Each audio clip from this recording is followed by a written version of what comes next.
It is one of the great short tracks in America. It is the less than 7/10 of a mile flat oval in Claremont, Indiana. A lot of people call it the little track. Of course, the big track attracts all of the big names and fame, but it's IRP that has delivered some great short track racing over the years. Tonight, the tough trucks of NASCAR takes back to its roots. A short track in Indiana where we're ready to go with just 3 races left until the chase begins.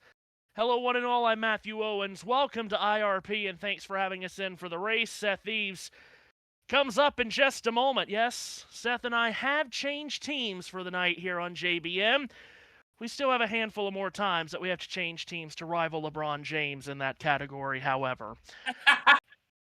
Ready to go here tonight at IRP. Let's go trackside for opening ceremony.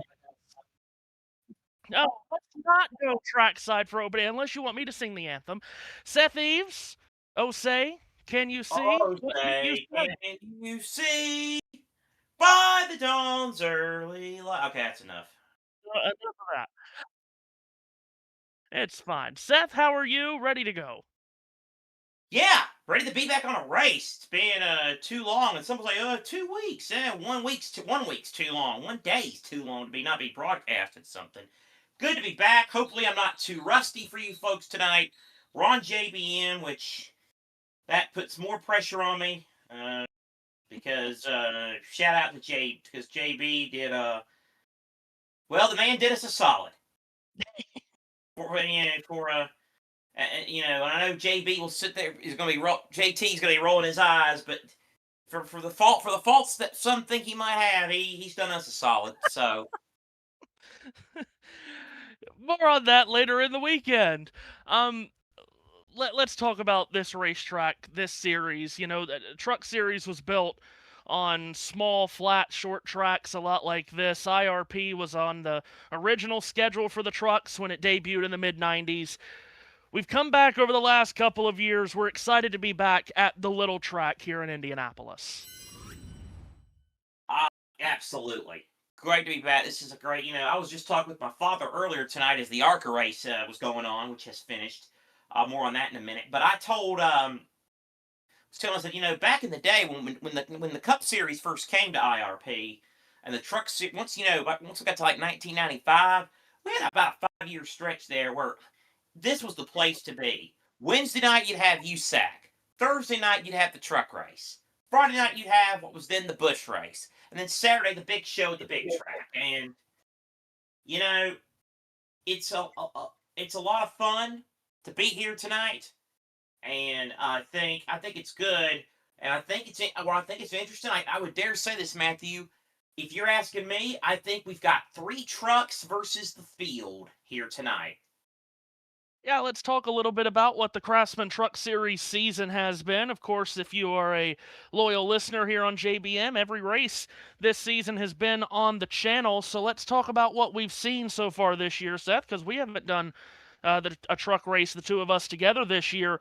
Lane Riggs and Caden Honeycutt have really dominated the campaign.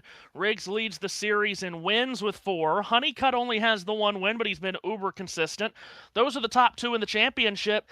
And Chandler Smith, who won last Saturday at a similar but not the same kind of a short track in North Wilkesboro, that was his 2nd win of the year. I would assume those are the 3 you're talking about. Yes. Yes, indeed. Honeycutt and Riggs from a champ just because they're great everywhere, and Smith is becoming quite a short track ace. I mean, you talk about an historic belt. He put it on last week in Wilkes County, North Carolina. So, gonna have a good race with those 3 tonight. Now, you never know. We got some other guys that are obviously good in this series, and don't have too many, no real Cup interlopers tonight. We do have Harrison Burton, the Grand National, of course. In Colleague's brilliant all-star scheme, Connor Daly's with us tonight. Yeah, and of course, the crowd loves him around here. Let's talk about the race to make the chase. 10 drivers make the Truck Series Championship chase, and there are only 3 races remaining until that chase begins. Tonight at IRP, then in, 3 weeks' time, they'll head to Richmond, and then the last race before the chase at New Hampshire. So 3 shorter, flatter racetracks to decide who's going to make the 10-driver Truck Series Championship chase. And coming into the night, Seth, there is a tie for that 10th and final spot between Stuart Friesen and Tyler Ankrum, and only 11 points in back of those two is Jake Garcia. It's a terrific race to see who makes the Truck Series postseason. Gonna be fun. Yep, and every position matters. Stage points matter. Gonna be a heck of a night. I feel like here, a heck of a fight, as you said, to make the chase, and who knows where we go from here on that. But be fun to watch. Of course, this is a real action track. I mean, the history, as you said, rightly so. The Truck Series was built on places like this.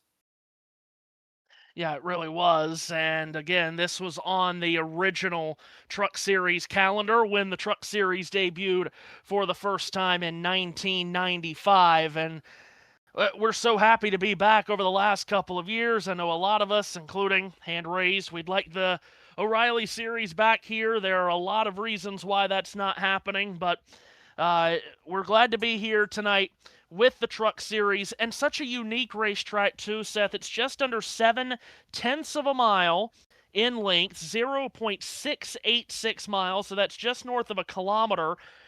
Very little banking in the corners, but the banking that is there is incredibly relevant and incredibly important because it's only 12 degrees of banking. It's progressive banking, and what that means is, unlike on normal flat short tracks, not everyone's searching for the bottom. The preferred line is absolutely at the top of the racetrack.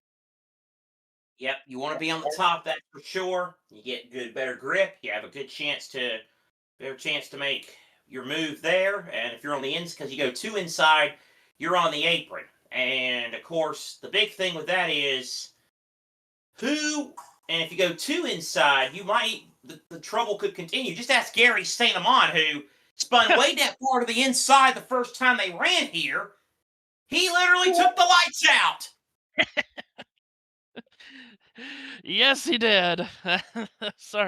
Certainly memories of the past here. So the Truck Series ready to go. We don't be about the current stuff. But we do love our nostalgia as well. Yes, we certainly do. Again, this is race 16 of 25 on the Craftsman Truck Series Championship Trail here at the Indianapolis Raceway Park in Claremont, Indiana. Great weekend of motorsports, and this racetrack, so tiny but so jam-packed as it always is. You've got the grandstands filled, Seth, but as always, when that grandstand comes to an end on the entry to turn 1, you've got that grassy hill, that iconic grassy hill that covers the space on the outside of turns 1 and 2, where fans will come in with their family, lay out a towel or a blanket, and just park there, and that's where they witness the action on the night. Oh yes, absolutely. One of my favorite things in all of racing is to see that IRP here with these great Indiana race fans that love being here, and the truck guys are going to hopefully put on a show for them here tonight. Had a solid arc, and now it looks. I think we're just about ready to get the command, Matthew. Sure are. It's here to say the most famous words in motorsports for tonight's T-Sport 200, presented by Warn. Please welcome Vice President of Stuff for Trucks, Mr. Brandon Wilkerson. On behalf of T-Sport and Warn, drivers, start your engine!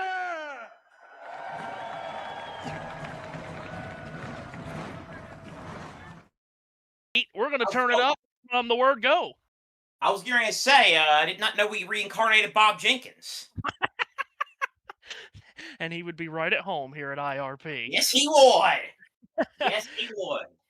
This is 0 to 60. My God, at the snap of a finger. This is the 5th Craftsman Truck Series race at IRP since the return back to the racetrack. They ran here each year from 1995 to 2011.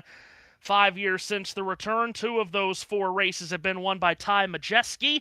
In fact, all 3 of the drivers that's won those 4 races since the return are in the field tonight. Grant Enfinger, Ty Majeski, and Lane Riggs. Mike Skinner won the first 2 Truck Series races here at IRP. Led every lap of both of those races, all 350 of them. Ron Hornaday Jr. was a winner here. Jack Sprague, Greg Biffle, Carl Edwards, Dennis Setzer, the legends of the Truck Series, winners here at IRP. Yeah, completely forgot about, Majeski. He'll be he knows his Midwestern short tracks, and as you said, he's won here before, so he'll be a threat. And Enfinger's just he's Mr. Consistent. He is. Don't take this the wrong way, Matthew. He's kind of the new Matt Crafton. He's a truck lifer, and he's good just about everywhere we go. Yeah. There is one big difference we won't discuss on air, but that between him and Crafton, but yeah, probably a good thing that we don't. And of course, he was a winner just a couple of weeks back on the road course at Lime Rock. So the T-Sport 200, moments away from getting started. Let's take you through the starting grid for tonight's 200-lap event. Lane Riggs, who leads the series in wins, laps led, and points, starts from the pole in his front row motorsports Ford, and he is joined on the front row by his teammate Chandler Smith, who, as we mentioned, won last week on the short track at North Wilkesboro. Nick Sanchez from Miami, Florida, rolls off in row 2 next to Christian Eckes, who ranks second among full-time drivers in the series and laps led this season. Stuart Friesen, one of our 2 Canadians in the field, lines up in row 3 next to Caden Honeycutt, who is second in the championship standings. Charlotte's Connor Mozak lines up in row 4, flanked by the aforementioned Lime Rock winner, Grant Enfinger. Row 5, Ty Majeski, the 2-time IRP winner, and Nice Motorsports driver, Andres Perez de Lara. In row 6, Michael Christopher Jr., a full-timer on the modified tour. He's from Walcott, Connecticut, is next to Brendan Queen, who was third here in the ARCA race last season. Tyler Ankrum from San Bernardino, California, is in row 7. He's next to Parker Eatman, who stands 6 foot 4 inches tall. He's from Wilson, North Carolina. Jake Garcia from Monroe, Georgia, starts from 15th next to Seekonk, Massachusetts driver Gio Ruggiero, who won at Talladega last season. Tanner Gray from New Mexico is in the 9th row next to Daniel Hemrick, who has 2 top 10s in the last 3 races. Gavin Bichelle is an 18-year-old from Mooresville, North Carolina. He's the defending ASA Southern Super Series Rookie of the Year. He makes his Truck Series debut tonight from 19th on the grid next to Landon Lewis, who's been so impressive of late with 3 straight top 5 finishes. Row 11, it's Dawson Sutton next to the 2-time series champion from Kentucky, Ben Rhodes. Harrison Burton is next to Hoosier Justin Haley from Winnemac, Indiana, in the 12th row. From 25th is Cole Butcher from Nova Scotia, Canada. Timmy Hill is next to him in that 13th row. They're just in front of Chris Wright and Manassas, Virginia driver Minnie Tyrell. 29th on the grid, Connor Daly led the most laps in the 2021 Indianapolis 500. He's next to Corey LaJoy in the Ram. Jackson Masinko drives sprint cars and is currently enrolled at the University of Cincinnati. He's in the 16th row next to San Francisco's Tony Breidinger. Caston Everidge studied mechanical engineering technology at Purdue. He starts 33rd on the grid next to the teenager from Mill Valley, California, Monty Tipton. And in the final row, Frankie Muniz in the Black Cat Fireworks Ford, there's a throwback, and Spencer Boyd. That's the starting grid then for the T-Sport 200 at Indianapolis Raceway Park. It's a very eclectic field, Seth. That's my nice way of saying there's a lot of names in there that you might not know. Oh yeah, I was just going to say that would be that would be the way I would put it, the way you just said it, with the different names. But yep, it's going to be a show tonight, that is for sure, and we like shows around here. Here's hoping we get to say the names Caston Everidge and Monty Tipton tonight. But is it me, or do those 2 sound like they would be they'd be chasing after the same romantic love interest girl in a Netflix documentary or in a Okay. Netflix series.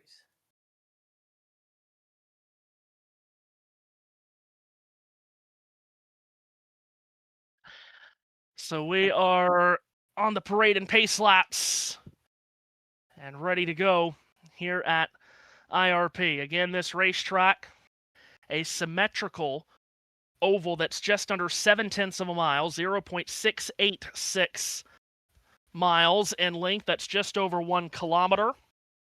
12 degrees of banking in the corners. Only one pit stop for fuel will be necessary tonight because the fuel window is well over 100 laps. Many times this race has been decided on just one pit stop. First two stages will go 60 laps each. The final stage will go 80. So, what are we going to get tonight? We're going to get the dominance from the drivers that have dominated on the championship this season with Lane Riggs, Caden Honeycutt, and Chandler Smith. Or will someone... Because he doesn't have his mic up. So I know, yeah. Yeah, I know. laughing, and people are going to be like thinking, what the hell are these idiots laughing at? No, they already think what these idiots are doing most of the time. It's all right. Well, Seth, it's a big day historically for the two of us. So I am thrilled to be here with you and our newly found years down the road friend, JT. But glad to be here with you, calling a race on this day on the calendar, July 24th. And just serendipitously, it ends up in Indianapolis. That's awesome. You know, it's all... You know, it always seems to be two things with the two of us and this channel. It always comes back to Duke University and the city of Indianapolis, Indiana. I suppose you could say that because, yes, it does. Oh, goodness. Oh, my God. I'd say I hope I'm not too rusty. I am ready to be calling a race again. Yeah, we are thrilled to be calling a race. We'll be on Sunday, not on this channel, on another channel, God willing. And we're excited for that too, for multiple reasons. But tonight it's all about the tough trucks of NASCAR on a racetrack that is one of the great short tracks in the country. Lights are out atop the big pace truck. And right behind that big pace truck, Seth, are the two Front Row Motorsports Fords that fill the front rows and appropriate the titles of race favorites tonight, Lane Riggs and Chandler Smith. It's a big truck. Looks like a monster truck. But, yeah. If I were at Long John Silver's, I'd get the 38 Special. See what I did there, Matthew? Oh, that's the inside joke Grand Prix. It's at all Front Row Motorsports. Front row, if you will. It's good to have the Truck Series back at one of its OG venues for the start of the NASCAR Craftsman Truck Series at IRP.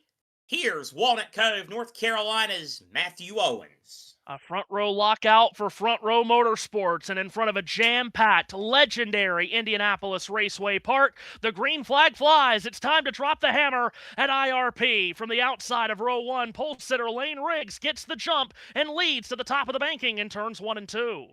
Top of the preferred line, as mentioned, and it's Riggs that's going to be clear to the lead. They fan out a little bit further back. It's going to be a side-by-side full-speed pace lap behind Lane Riggs as they work their way out of turn 4. Riggs had all 4 tires on the apron through 3 and 4. He sweeps up out of turn 4. He'll lead lap 1. A pass behind him for second quickly as Christian Eckes overtakes his teammate. Smith now falls back to third. Meanwhile, 5th place is a battle. That's between Nick Sanchez and Stuart Friesen. 3 wide, a little further back. Ty Majeski in the middle of that mess as they try and root and gouge for every position and settle in for the start of this one. Majeski's so good, as Seth mentioned earlier, on these short, flat racetracks, especially in the Midwest where he grew up. He's from Seymour, Wisconsin, already making moves in that neon yellow 88. Yep, can't miss it, and it is a very good truck. Meanwhile, the freezing now, falling into the clutches of Connor Mosak. That's back at 6th. Behind them, you have Andres Perez de Lara back there. Connor Mosak in that multicolored number 7 for Spire Motorsports pulls up alongside Friesen. He'll dive into turn 1, try to pull the slide job, but Friesen keeps his foot in and around the top. He does keep the foot in like the dirt trucker that he is, but he does lose the spot to Mosak. Friesen now back of the high side, looking to find some grip, trying to dime in the corner, but he'll lose about a truck length to Mosak. Further up, Caden Honeycutt cut the corner in turns 3 and 4, went all the way down to the apron. He'll close in on Chandler Smith in a battle for the number 3 position. They're in turn 2. Caden Honeycutt already has 1 win on his belt tonight. Now he wants to go 2 for 2. He's been real hot as of late with these support races. Can he win in the Truck Series is the big question again. He battles Chandler Smith for P3. Comes up out of turn number 4, falls in line back behind the yellow, white, and blue Long John Silver's Ford, but this is a good battle, 38 versus 11. Yep, Smith outside. Honeycutt's truck on the apron. Now gets back onto the racing surface, right onto the rear deck lid of Chandler Smith onto the tailgate. They both go in that middle high lane, and Smith will keep the position. Smith holds on to the 3rd spot, but he's got a mirror full of Caden Honeycutt, and not too far behind those two, Nick Sanchez in the Delaware Life Chevrolet Aspire Motorsports entry. Yep, the 77 truck tonight, and Nick Sanchez lurking back there. Battle continues on for 3rd. Here's Honeycutt. He gets really close to Smith again, but not close enough to make a move. Off turn 4, this battle for 3rd continues. Some 2.5 seconds in back of the race leader Lane Riggs, who's setting the early pace. Honeycutt takes it to the bottom in turns 1 and 2. He'll go after Smith one more time. It's kind of like North Wilkesboro in the sense, that gives you that optical illusion. You think a truck's got good bite on the inside, but he never really makes the pass. And now here we go yet again. Honeycutt gets close. How close can he get to Chandler Smith? His bright red and yellow Toyota, sponsored by Safelight, gets to the inside of Smith on the approach to turn 1. He'll crank it to the bottom, but Smith keeps it loaded up around the top to keep his truck ahead. Meanwhile, further back, good battle at 7th between Ty Majeski and Stuart Friesen. As they go down the back straightaway, Friesen's been consistent as of late. 3 top 10 in the last 5 races for the veteran Canadian. And he is all the way down on the apron. Those left side tires were nearly in the grass through turns 3 and 4. Those good finishes here over the last few races has propelled him up into 10th, which is the cutoff spot to make the Truck Series chase. He is tied with Tyler Ankrum for that final chase spot coming into play here tonight. Currently, Friesen runs in 8th, while Ankrum is mired back in the 14th position. Here's Friesen up out of turn number 4 across the line. He's got him side by side behind him. Grant Infinger is to the inside of Andres Perez de Lara. Indeed, and he makes the pass on Perez de Lara, so move the veteran Infinger up to 9th, and Perez de Lara in 10th. Meanwhile, right there in 11th is Brendan Butterbean Queen. Shock hard to see a college truck this high up in the running order. They were off the pace and then some last week at North Wilkesboro. They haven't really had a good year. I know you're stunned to hear that. Yeah. No, they have not had a good year, no doubt about that. As further back, we pick up Jake Garcia trying to pick up places from Gavin Bichelle and Tanner Gray.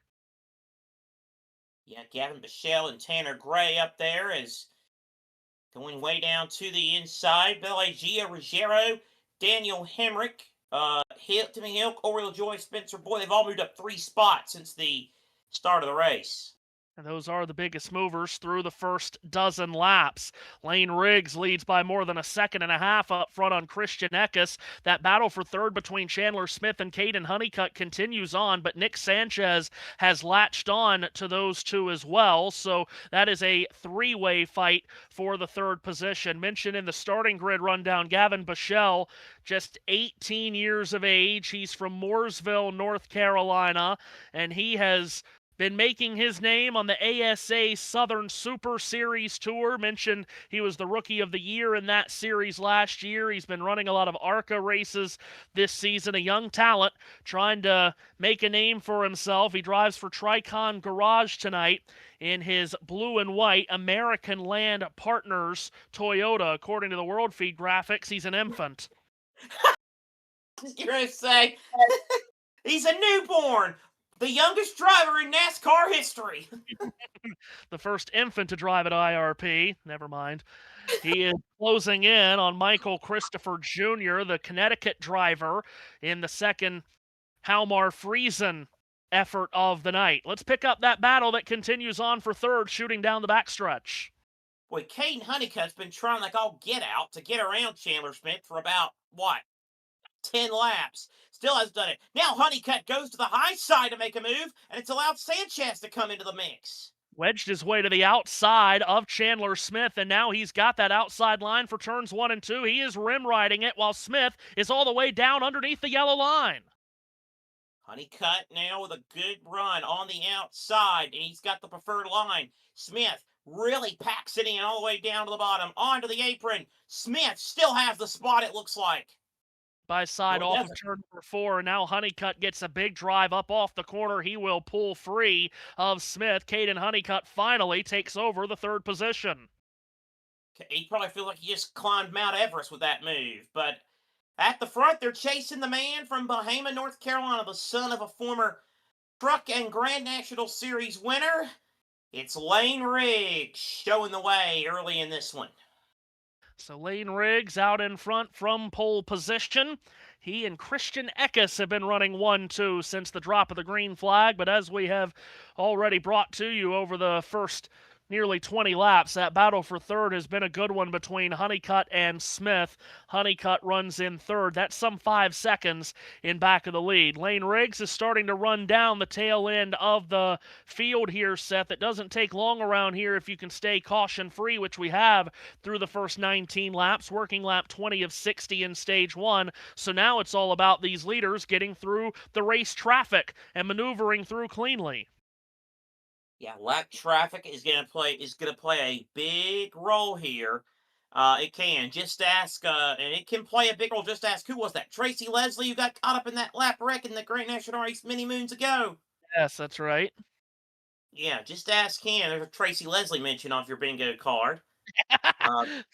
Surprised we didn't get a who in our ear on that one. Yeah, got one during the starting grid, which. Well, that's right. I was looking through the chat. Yes, JB taking the night off, as he very well should. Busy weekend, of course. And you have Matthew Owens and Seth Eves here with you.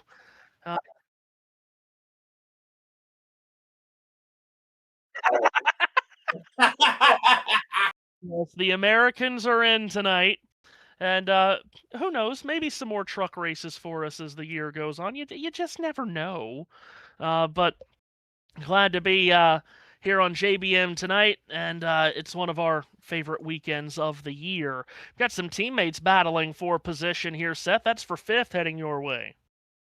Yeah, Nick Sanchez has the spot. Connor Mosak wants it, and then just behind those two is the Ty Majeski automobile. He takes it down to the apron of the racetrack. Yeah, Majeski looking good here early. Again, just 3 races left. After tonight, just 2 left until the chase begins for the Craftsman Truck Series. Lane Riggs and Caden Honeycutt, 1st and 2nd in the championship standings. They have clinched their chase positions. And really, in all likelihood, Chandler Smith, Christian Eckes, and Gio Ruggiero has as well. But it's only a 64-point gap from 6th place Ty Majeski to 11th place Tyler Ankrum. And things can swing very quickly. Maximum point gain possible in one race is 76. So it is bingo card. Yeah, no kidding. So a very tight race still to make the chase. The last 3 races, I keep wanting to say regular season, but I don't want to make anyone mad on social media.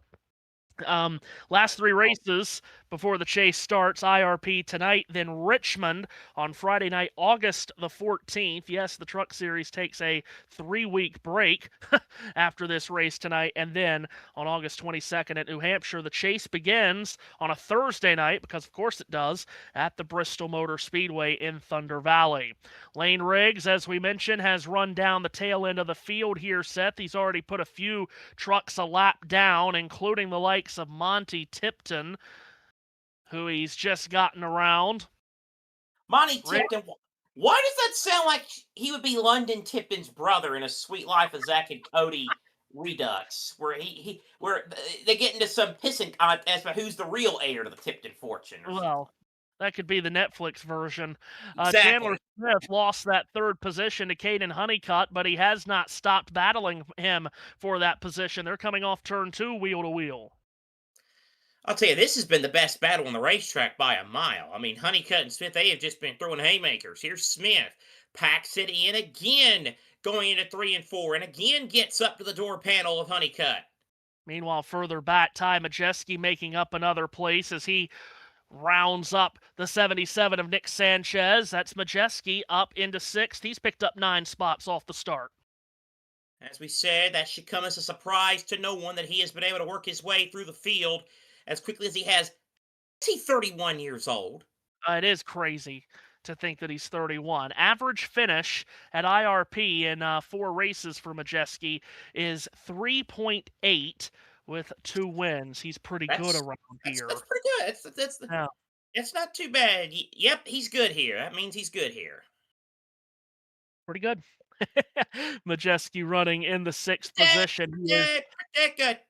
He's 7 seconds behind the race leader, Lane Riggs. We are halfway home in stage 1, 30 of 60 laps complete in the opening stage of this T-Sport 200. And Seth, it's played itself out through 30 laps like a normal IRP race. You got a couple of guys up front that's been able to set their own pace, now having to work their way through some race traffic. There's going to be a lot of trucks that do fall off the lead lap before this stage comes to an end. We're only halfway through it, and already Lane Riggs has put, 9 trucks a lap down. Yep, Corey LaJoy, the latest to just go a lap down, along with Minnie Tyrell, Jackson Masenko, Tony Breidinger, Spencer Boyd, Chris Wright, Monty Tipton, Frankie Muniz, and Caston Everidge. Next on the hit parade would be another Colic truck, another Ram, Connor Daly. Yeah, Connor Daly. Connor Daly, who has led the most laps of the Indianapolis 500 in 2021, as I mentioned earlier. In fact, he's led a lot of laps at the Indianapolis 500, coming to Claremont, Indiana, where there has been a ton of open wheel races here at this racetrack in the past. Again, this is a racetrack steeped in history. We continue to follow Ty Majeski around the racetrack, Seth. A ton of traffic in front of him. He'll get to the inside and pass the 22 truck here. That is Monty Tipton. Indeed. So another lap. So Majeski gets by him, and if we were looking at these trucks that are, he's going. By the way, did you? What do you think about who they put in that truck for Richmond in 3 weeks' time? That 25 truck. That's interesting, isn't it? Yeah, it's been an interesting rotisserie in that truck this year. I like the idea, but the execution just isn't there. It's almost like you shouldn't have 5 trucks. In your first year, yes, indeed. And it's almost like you shouldn't have a made-for-TV show to put for one of the seats. Yeah, a lot of interesting decisions being made over there. Speaking of interesting decisions, Caden Honeycutt still trying to get around Chandler Smith for 3rd. He's running the middle of the racetrack out of turn 4 as Honeycutt. He works his way to the inside of Spencer Boyd, but he's got Smith in front of him that he's trying to pass. But right behind him, hot on his heels, is Connor Mosak, who's going to try to take over the 4th position. He is. Will he be successful? Not yet, but Mosak does have good bite. And he does have a lane. He'll go way to the inside. That's the way you go on the inside. When you go inside, you go all 4 wheels on the apron, and he's going to try to slide in front of him. He comes up off of turn 4, dead even with Honeycutt as they make the dive back into 1. Once again, Mosak, all 4 tires on the apron, while Honeycutt takes the long way around. Let's see what they look like this time out of 2. Boy, going to be tight coming out of 2, and it looks like he's completed the pass. So move Connor Mosak up into that 4th position, full clear, and now Honeycutt will fall into the clutches of Majeski. And Mosak is not done trying to make passes. He's getting around the Tony Breidinger automobile, who's just fallen off the lead lap here. But yeah, Honeycutt seems that truck is going away. Again, we have run caution-free through nearly the first 40 laps, so tire wear is starting to take into effect here. Up front, however, Seth, it's Lane Riggs by nearly 3 seconds on Christian Eckes, who has been very impressive this season. So, nostalgia alert. They showed the 27 to Breidinger. Hold that thought, because this is getting real spicy. I was going to say, that 27, does that remind you of the Bruco 27 font? Yeah, it does. It does. Very good. Absolutely love that. As Honeycutt on the apron through turns 3 and 4 has Ty Majeski nipping at his heels. Meanwhile, Connor Mosak further up, going to get around the lapped vehicle of Jackson Masinko as Mosak tries to get after Chandler Smith, which would be a battle for third. I don't know if a message you sent in one of our many chats that we're in. Jackson Masinko, that just sounds like a name Chris Fowler would go crazy for. Masinko! Here's Majeski hammering away on the bottom of the racetrack. Gets alongside Caden Honeycutt on the way back to turn 1. Majeski's going to take it to the apron. Now drift up. He's got a nose ahead of Honeycutt as they hit turn 2. He does. Honeycutt, though, has the momentum on the high side coming out of 2 onto the back straightaway. He regains the spot, but Majeski goes down to the inside, and he's going to have the position. Will he slide up in front? Looks like it. Yes, Majeski with a spot. And Honeycutt will try to charge back around the outside, but he won't be able to do so because of the lapped machine of Masinko. So move Majeski back up another position. That's 5th for Majeski, who started 9th on the grid, while Honeycutt backslides a position to 6th. 16 laps to go in stage 1 the next time around. It is a sellout crowd here tonight at the Indianapolis Raceway Park. We've been on a good run of sellouts for really a bunch of NASCAR races. Obviously, a lot on the Cup Series side. But this racetrack, Seth, we all know the racing fans of Indiana in this area. They love any kind of racing, and they certainly love when NASCAR comes to IRP.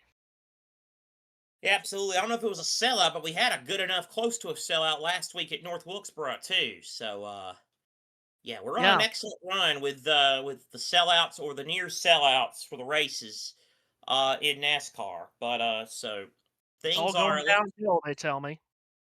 Well, yeah, you said it. To quote Kirby Smart, you said that, not me. He's just and said that a couple days ago.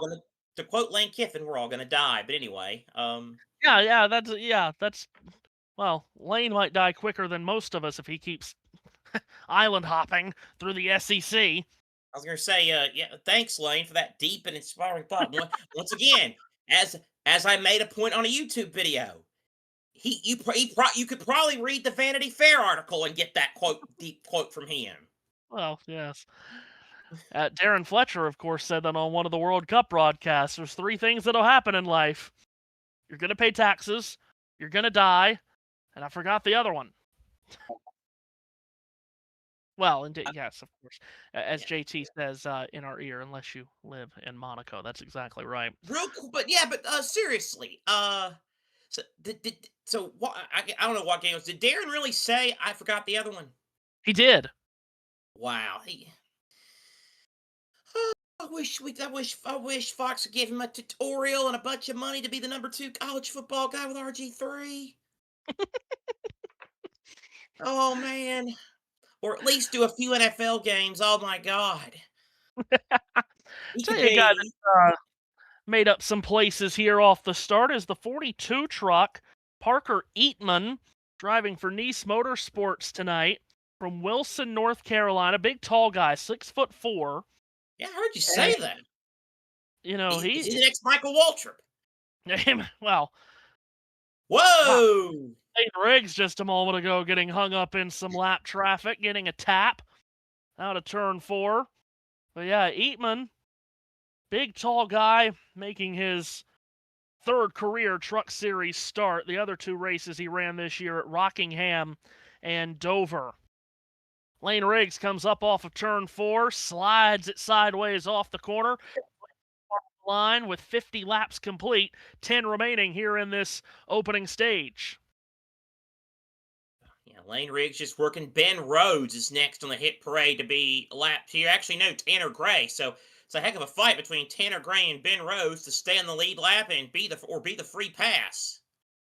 Going to be a tough uphill challenge to hold off Lane Riggs, though, as he comes motoring up out of turn number 4. He does get around the New Mexico driver, Tanner Gray, puts him a lap down. Now he's already working on the 99 of Rhodes, the 2-time series champion.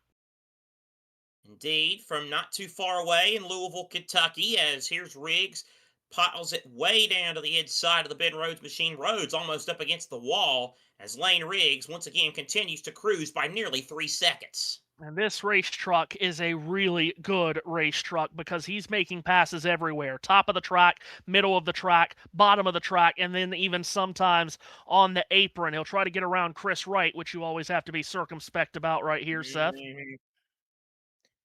That is indeed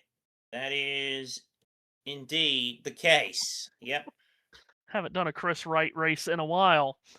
So Riggs putting him away. He's getting on with the getting gone here in this first stage as he's going to try to round up a couple more trucks this time. Indeed, as we lay down to the inside of the Ben Rhodes machine once again, as Lane Riggs, again, like you said, it's got really good maneuverability. Yeah, it really does. Meanwhile, Grant Infinger closing in on a 2-way fight for the 6th position has now become a 3-way fight, and boy, Infinger is flying. He gets around Nick Sanchez, and now he'll pull up alongside Caden Honeycutt in turn 1. Infinger is on the move. Indeed, he is on the move, and now here comes Infinger on the low side. Honeycutt goes way up high, and then Sanchez into that middle lane.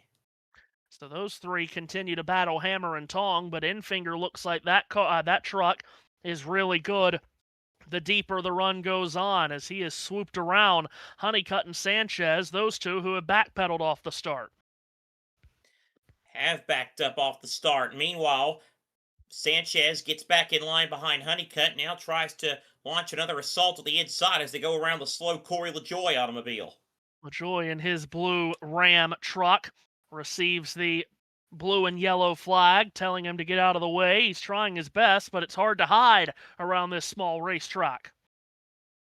It absolutely is hard to get to hide. They're going to go 3 wide just about with LaJoy here. Here's Sanchez way down with Honeycutt. They are 3 wide now going into 3 and 4 as Honeycutt and Sanchez fight for the spot. Sanchez has it.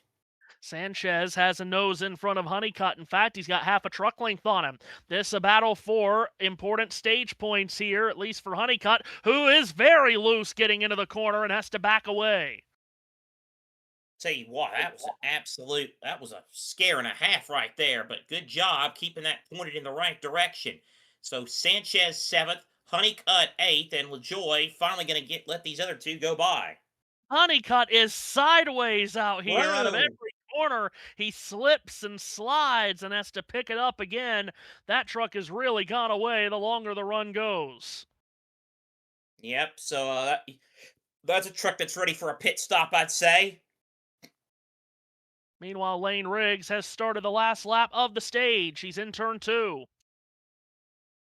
Yep, he's cruising down the back straightaway. Now dives into turns 3 and 4 onto the apron of the racetrack. Lane Riggs, he's trying to throw down and make everybody else have a brawl for second. He has thrown down the gauntlet here early. He crosses the start-finish line, green and white checkered flag waving. Lane Riggs scores his 8th stage win of the season. The driver from Bahama, North Carolina, stacks up another stage victory to help his total at the top of the championship standings. Stage 1 in the books, a dominant first 60-lap run for Lane Riggs. And we talk about all these trucks struggling for drive off with the tires wearing out. We'll see how many come to pit road because again, well, the pace truck is on the grass. They're coming out of pit road. But again, this fuel window here is well over 100 laps, so you could pit here and you would not have to stop, or you still would have to stop one more time. but it would be close unless you wait to the end of stage 2, pit then, and then you're done with pit stops. We'll see how the crew chiefs play it here under this stage caution. Well, Matthew Owens, Seth Eves here with you tonight on JBM. And, well, we are looking forward to being back on our normal home of the Ultimate Sports Media Network on Sunday for the Brickyard 400, but we decided to parachute in for racing at IRP. And normally, if you do listen to us at all on USN, you hear us at the one of a lot of Cup races. Have the segment called "On This Day in Racing Well, I do History." have the list of races and birthdays. Oh yeah. So we're gonna hand it off to Seth here, and he's gonna run through the list of birthdays and races on this day. Well, JT was also born on this day yesterday, 18 years ago. But Seth's gonna Happy tell us birthday. JT, 18 years old. Thank you. Oh. Can No, they you hear are not. you? Can they hear? No, God. Well, stop talking.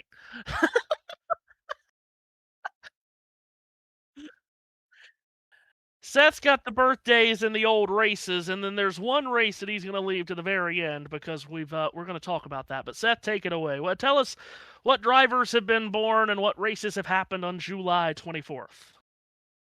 Birthdays, Tiago Montero, born on this day in 1976. Here's one that you'll know, Matthew. It'll get a who from JT and the JBM audience. That Dash Series legend Jake Hobgood. Oh yes. When you say Dash Series, he's going to say what? Yeah, pretty much. Also, Tiago Medeiros. We're not going to talk about the Dash Series. What a disaster. What a born on this Dash day in ass. 1982. Well, okay. The Dash Series was good on short tracks. It just wasn't at Daytona and Charlotte. And also, Dean Stoneman was born on this day in 1990. Okay. On this day They didn't get stoned. Oh, yeah. On this day in 2022, Denny Hamlin crossed the finish line first, but he was later disqualified, and Chase Elliott won the Cup Series at Pocono. They gave Denny Hamlin the black flag, Seth? No, yeah, they gave him the black flag.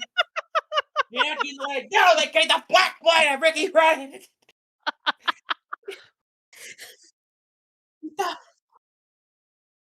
Oh my God, there you go. All right, hold up here.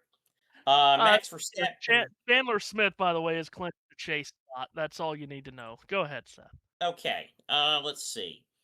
On this day in 2020, the most recent truck race on this day in 2020, Austin Hill won the Blue Emu Maximum Pain Relief 200 at Kansas. Johnny Bench was there. Yeah, Rusty Walls probably was right now too. But anyway, won't itch and you won't stink. On this day on this day in 2013, the Truck Series ran the inaugural Mud Summer Classic at Eldora, won by Austin Dillon. Wow. On this day in 2011, Will Power won the IndyCar Edmonton Indy at the Edmonton City Center Airport, as opposed to the Edmonton Indy at Hickory. But anyway, that would be shocking. Yes. Also in 2009, Lewis Hamilton won the Santander Grand Prix of Germany at the Nürburgring. Oh, the Nürburgring. On this day in 2010, we ran here at a IRP. It was a nationwide race. Kyle Busch winning the Kroger 200. You mentioned Ron Hornaday earlier. He won on this day in 2009 the AAA Insurance 200 presented by J.D. Byrider. That was in the middle of his 5-race win streak, if I'm not mistaken. Yes, it was. On this day in 2005, Kurt Busch won the Cup Series Pennsylvania 500 at Pocono. And Fernando Alonso won the German Grand Prix the Mobil 1 Grand Prix of Germany at the Hockenheimring. And Sam Hornish Jr. won the IndyCar Series ABC Supply Co. AJ Foyt 225 at Milwaukee. What a name. Busch Series, Matt Kenseth won the Siemens 200 at New Hampshire 2004. What a name. Let's see.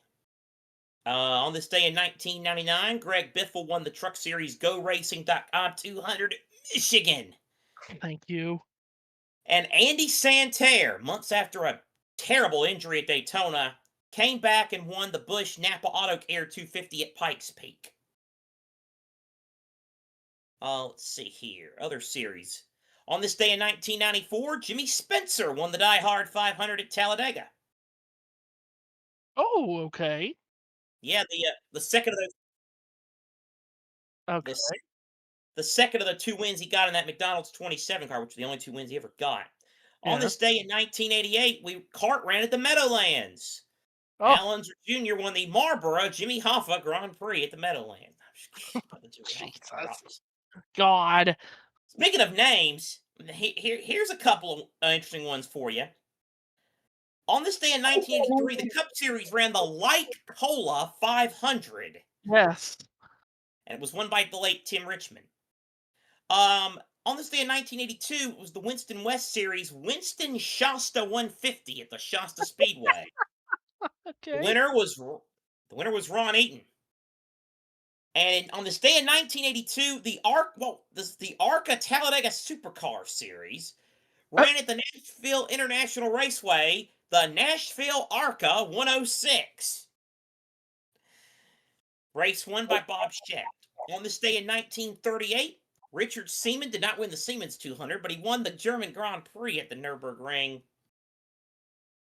On this day in 2016, Lewis Hamilton won the Hungarian Grand Prix at the Hungaroring. That's where they're at this weekend. Very good.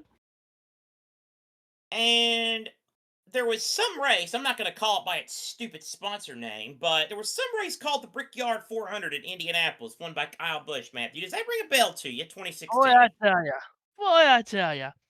10 years ago today, the 2016 Brickyard 400, Kyle Busch beat the breath out of everyone that day.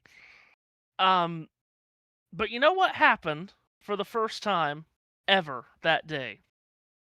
On a Cup Series broadcast, because remember we did do the previous day, we did a Busch race. But... First time ever on a Cup Series race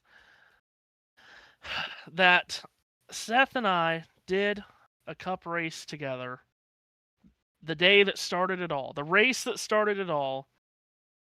I'm sorry, America. That's when it all began. And beyond America, these days, I'm sorry to the whole world.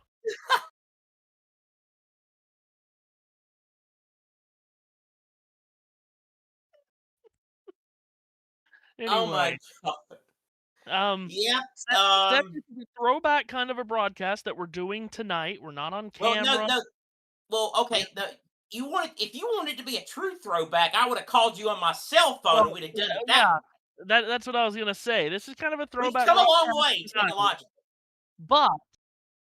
But we are very happy that we have at least advanced a little bit in technology, because those first years we're doing these things over the phone sounded awful. God almighty, it sounded awful. So we started using Skype around the fall of 2018, and life's been better and much clearer ever since. From Skype to Teams to this thing called Discord that I still don't know how to use. But yeah, Kevin Lee, Jack Harvey, and Alex Pillow down on pit road, the IndyCar gang.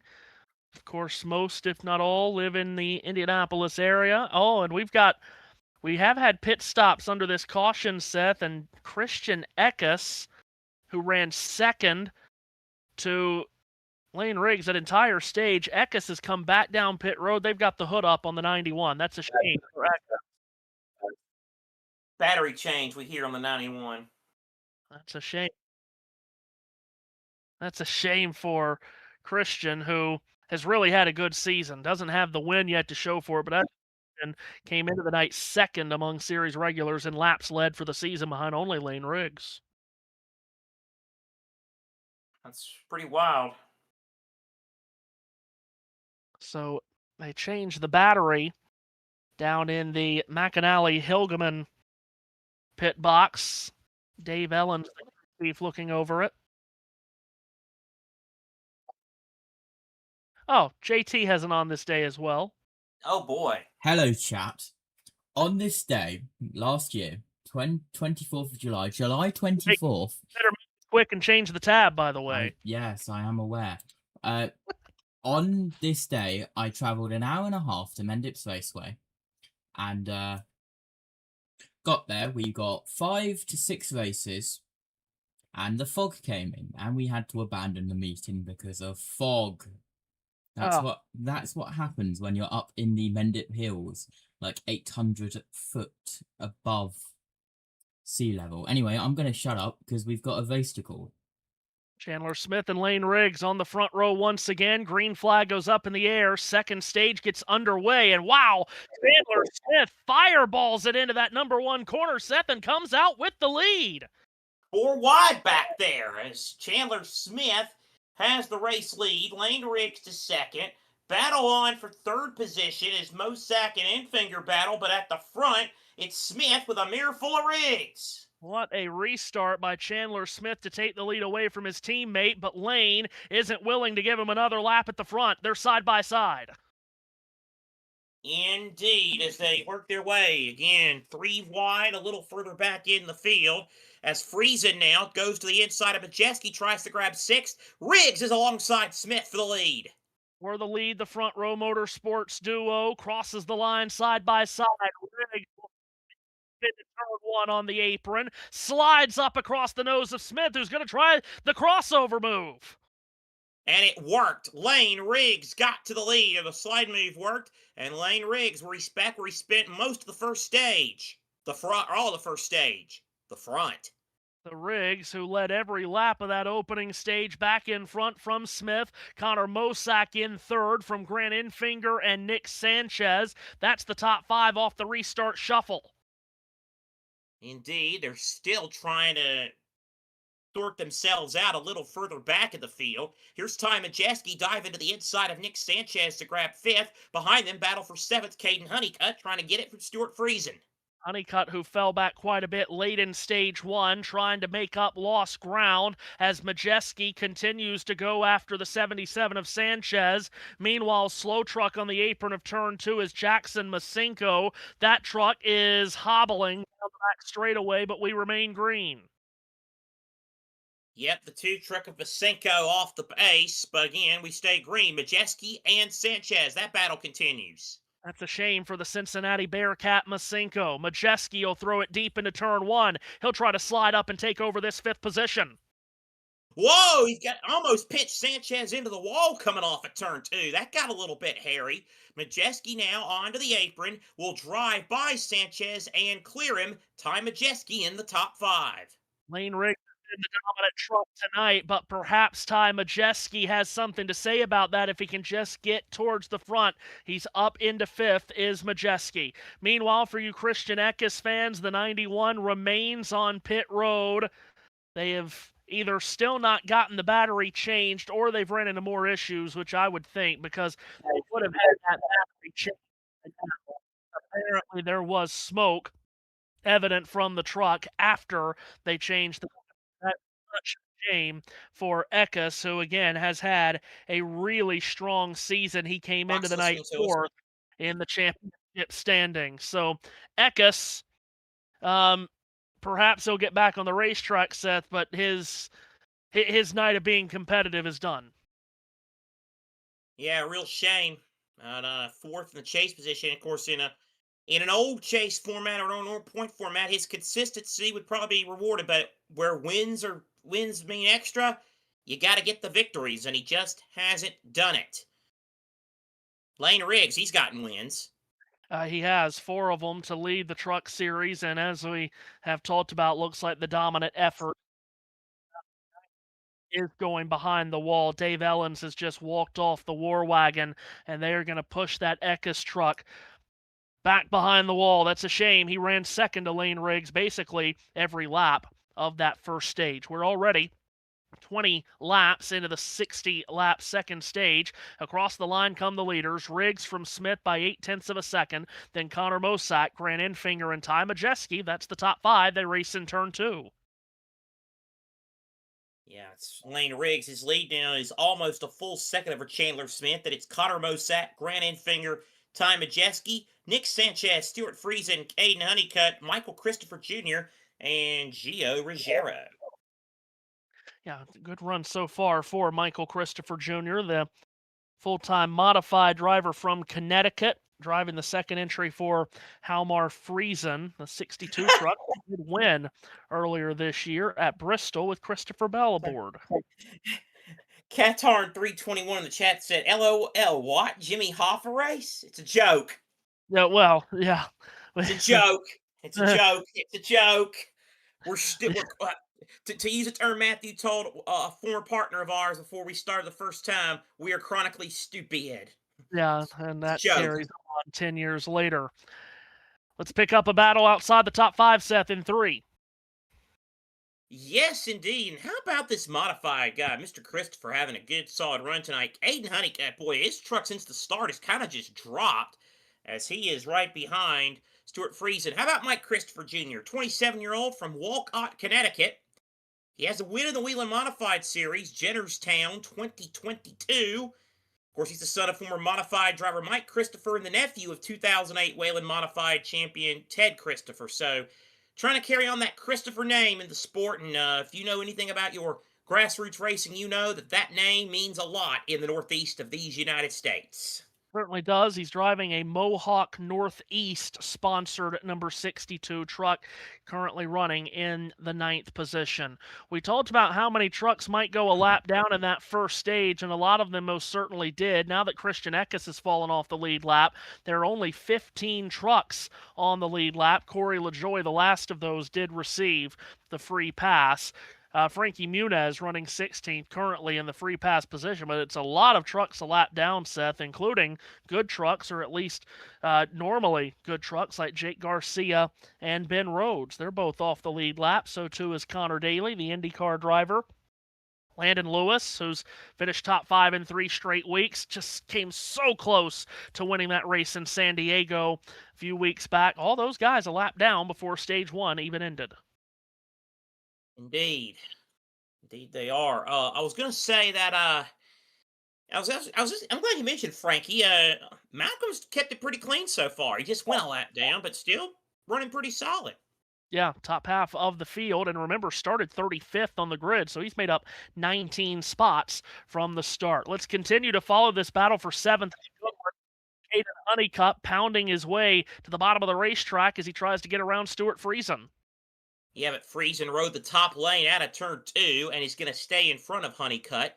Honeycutt will try to drive it in. Oh, he ran into a wall of into an arrow wall there, so Friesen's going to keep that position, I would believe. Yes, he will.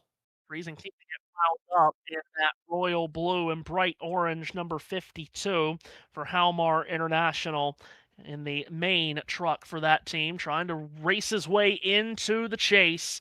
Is Stuart Friesen came into the night tied for the final chase spot. Lane Riggs, though, all his way so far tonight, Seth. 2 seconds in front of Chandler Smith. He's been in front of this field for all but 1 lap. Yeah, he is. He's put the belt out so far. Of course, he's got a way to go to do what Chandler did last week. We mentioned an historical belt. If you weren't with the NASCAR beat last week, last Saturday at North Wilkesboro, Chandler Smith set a record for the biggest margin of victory at a short track in the history of the Truck Series. Now, think about that. 1995 was the first year of the series, and it was a series that has started running predominantly on short tracks and has run on a lot of short tracks. And you think about the big names in the sport that have dominated on short tracks: Hornaday, Skinner, Sprague, Setzer, Bodine, the like. None of them won a race as big as much as Chandler Smith did last Saturday. And by Busch, I mean both of them. Biffle. I mean, my goodness. Yeah, that was an incredible performance by Chandler last weekend up in Wilkes County in the Brushy Mountains of North Carolina. Stuart I'll tell you Friesen. what, though, you didn't get no cool mountain relief. It was hotter than 8 hells out there last week. Yeah. Matthew, even I was about ready to say enough. Think about that for a minute. That's the words from Satan's secretary. Exactly. That's exactly right. That's exactly right. We continue to watch this battle between Friesen and Honeycutt as they continue to duel for the 7th position. You know, this week marked 1 year since that horrifying crash that Stuart Friesen had last year in Quebec at Autodrome Drummond. I mean, a miracle that he's still with us after that crash, Thank Seth. the good Lord he survived that, yeah. Broken pelvis, broken leg, broken vertebrae, and here he is a year later, back in the truck. He's running full time, and he's trying to will this team into the chase for the championship. Yeah, he's been a really solid racer throughout his truck career. Again, I think he's realized that he's a dirt guy, but he realized as far as this, being a truck lifer isn't the worst thing in the world, and he has become a rock solid driver over the years in the truck series. Hey, the NTT Alex Palou series is going to Portland on August the 9th. Yeah, and we'll see if the start time of that race pleases all the IndyCar fans on social media. Hopefully it will. Oh, boy. Here we go. And, of course, the America 250 coming up August 23rd. That won't be a spectacle or anything. Nothing about that race will please anybody. As Lane Riggs completes another lap with a 2.5-second lead on his... Jesus, here's Tyler Ankrum running in the 10th position, Seth. We talk about Friesen coming into this race tied for that final chase spot. It was with Ankrum. Currently, they run 7th and 10th on the racetrack at about the halfway point of this race. Yep. And the Eli Unick truck for Tyler Ankrum tonight, that blue and orange 18. And holding on to 10th, which would be worth 1 stage point, as we're coming up on 21 to go in this second stage. Sun setting, the lights on over the racetrack, this 0.7 of a mile oval here in Claremont, Indiana. What a wonderful scene it is. And again, if you missed it earlier, a sellout crowd announced here for tonight's T-Sport 200 big racing weekend. Tomorrow, the O'Reilly Auto Parts Series runs at the Brickyard, the Pennzoil 250. It'll be here on JBM, of course. And then on Sunday, the Brickyard with JBM as well. And yeah, the ARCA cars were here at IRP before the truck race here tonight. It was a doubleheader, twin bill, and a sellout for the ARCA race here at IRP earlier tonight. Halfway home, 100 laps complete, 100 left to be run tonight here at Indianapolis Raceway Park. And just had a change for the 8th position. Michael Christopher Jr. and Caden Honeycutt are dueling for that spot, Seth, coming your way. Yeah, Honeycutt has the spot. Christopher Jr. wants it. Christopher Jr. goes higher than Honeycutt. They both were in a middle lane, so to speak. None of them were particularly low, but Christopher was going for the wall line. Across the line they come. These Toyotas will continue to tussle in turn 1. They will. Christopher trying to power it on the outside. He's got some good bite on that truck, side by side, and he's got the advantage for now. What does Honeycutt have for a response going into turn number 3? Honeycutt packs it in. Battle for 8th. Christopher and Honeycutt. Who's going to have the spot? Oh, Honeycutt sideways again. Christopher's got it. And that's how that 11 truck looked at the end of the last stage. Just does not look like the long run really fits Caden Honeycutt tonight. Indeed, he might have a problem. He looked off the pace there a little bit, like he was bobbing the truck back there in 2, and he lost a lot there to Christopher. We'll have to check and see on that, but he something looked off on that truck. Yeah, looks like he's just really struggling with it for sure. We'll see if there's any more problem other than that. Christopher taking that 8th position, Seth, and he's actually running up on his teammate and boss, Stuart Friesen. How about both of the Friesen trucks running right together? Yeah, that'll make Mrs. Friesen happy. But anyway, Friesen and Christopher back there for 7th and 8th. And yeah, in all seriousness, great run for that Friesen team. They to have 2 in the top 10, I'm sure, is a much needed boost. Meanwhile, has just rejoined the race. So there's many, many laps down, but out there trying to gain a point in the championship standings.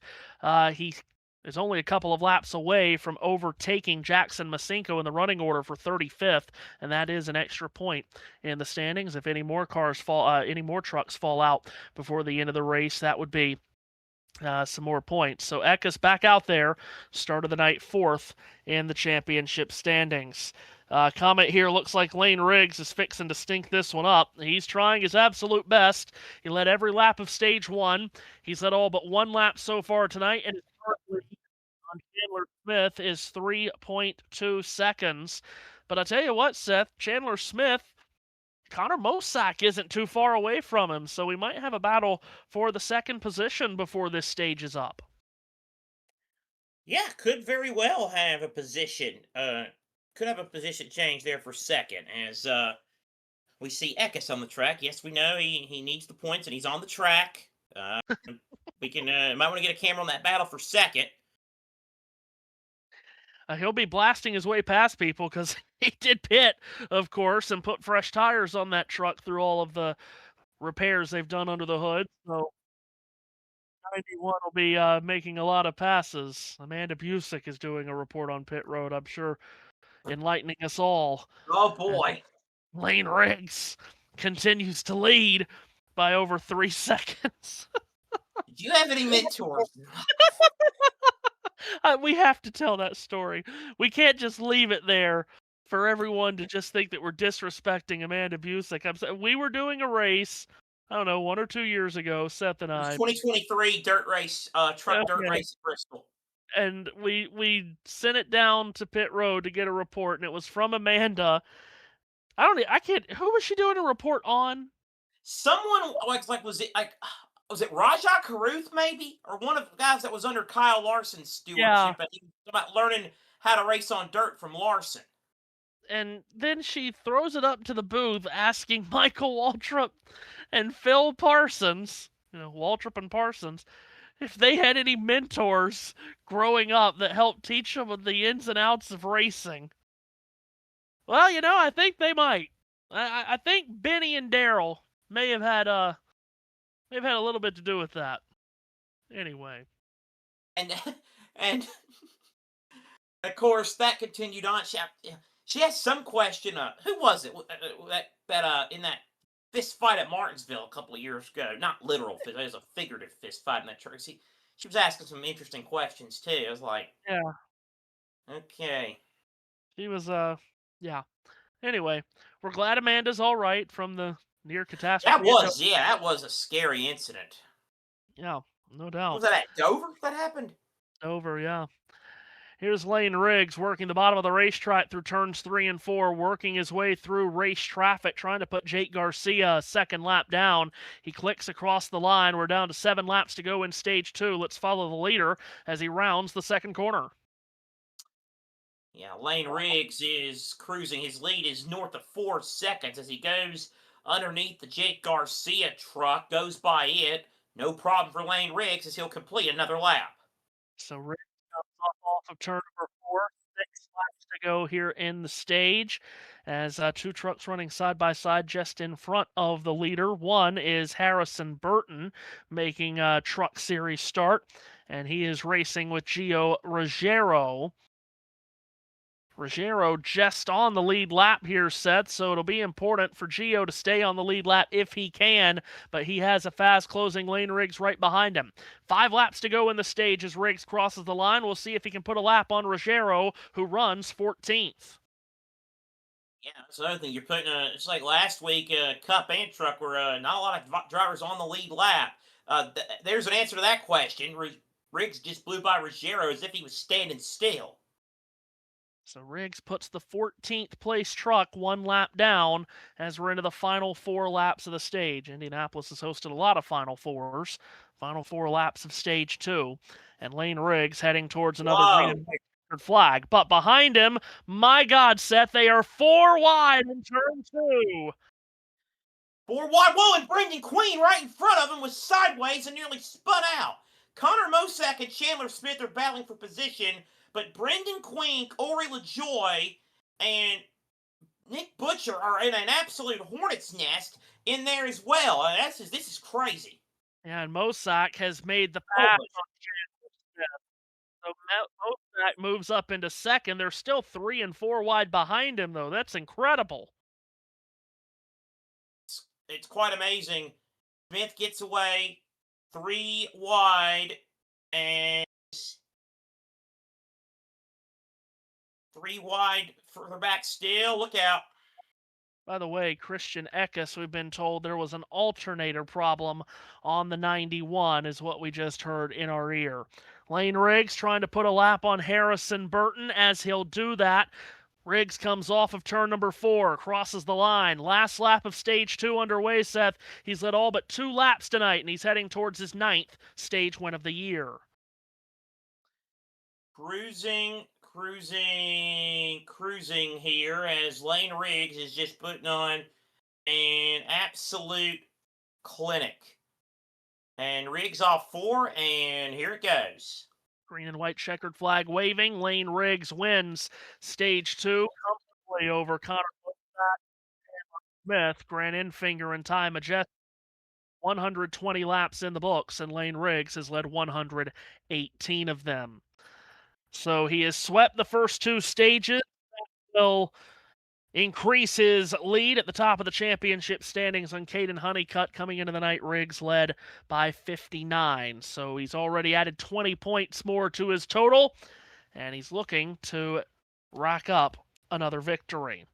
Again, if you listen to us on USN, normally at the end of stage 2, we give you a hot lap segment telling you everything that has in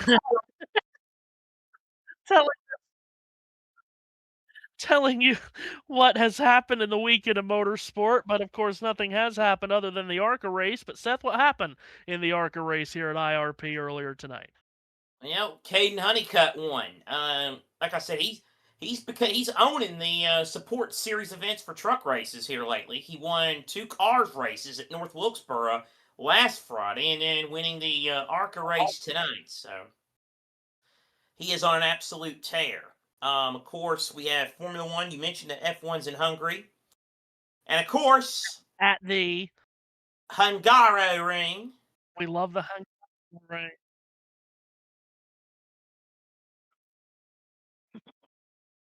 Oh my God! We love the Hungaroring around Buda here. and Pass is turn what? Is turn 10 Puskas? Is turn 11 Ferencvaros? But anyway,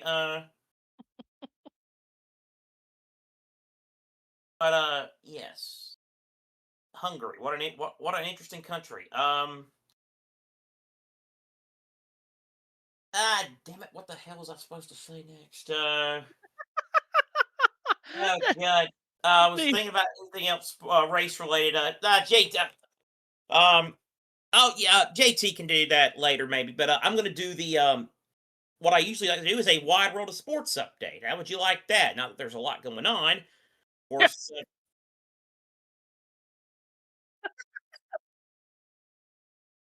Dun, dun, dun, dun, dun, dun. Whoa, look at him go! No! Oh God! Please. Nobody The else man is knows. incredible. The man is incredible. Photo finish! Nobody else in this chat or in the comments Are knows you about kidding this. me? The greatest final round ever. They're What too young. it's caught. Oh my All God! right. The thrill of victory, the agony of defeat. But anyway, sports, baseball, busy Friday at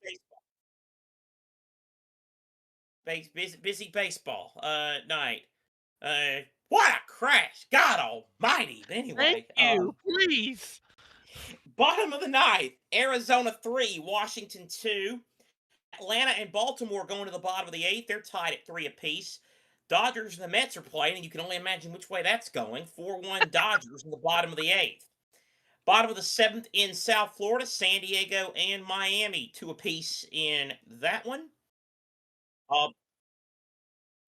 Wrigley Field I saw.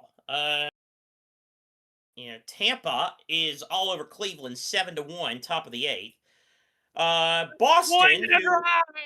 What? What? A swing and a drive. Way back. Yeah. to Banana Bowling. My God, the Bananas win. We're going to have Mark Grudge to Lennox. Boston. like the Guam. Boston 4, Toronto nothing. Bottom of the 6th. Boston actually lost a game last night. I can't believe it. They're trying to. Horror. White Sox are killing it. Do you know the White Sox are actually competent this year? Yeah, they are. They're beating the Astros 5-0. The AL West is turning into 1994's AL West. Nobody wants to win the darn thing. Texas leads Seattle 3-1 in the 5th. In the 5th, A's and nobody did win it in '94. Well, well done. A's and Twins are scoreless top of the 5th. Reds lead the Cardinals 1-0. Angels and Giants will get going in about 50 minutes or thereabouts. 4 finals today. Colorado beat Milwaukee 5-2. 10th win of the year for Tomoyuki Sagano in that one. Detroit 2, Kansas City 1. Tarek Skubal, a season-high 12 strikeouts. Maybe his last home game. We shall see. Around 1 run in 7 1/3 inning. Cubbies needed extra innings to beat the Buccos 3-2. So Chicago gets the victory in that one. Arizona-Washington has gone final 3-2 win for the Diamondbacks. And the Yankees beat the Phillies 1-0.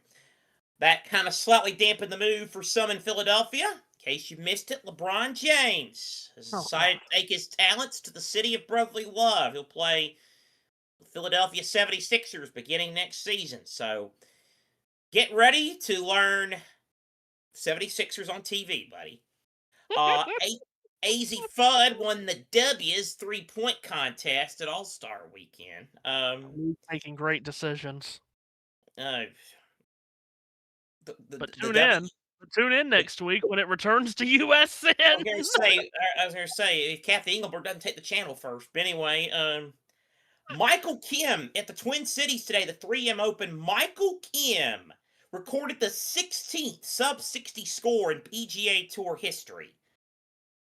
He carded 12 birdies without a bogey. He has a 3-shot lead heading in to the weekend. That 3M, man. That 3M has some scoring. Yeah. Yeah. Dude, he shot off 59. Yeah. Which again, I said sub 60, so it couldn't have been much. A 59. He leads by 3 shots over Emiliano Grillo, Ben Colas, and Chandler Phillips. Not Chet Phillips. Not Chet Phillip.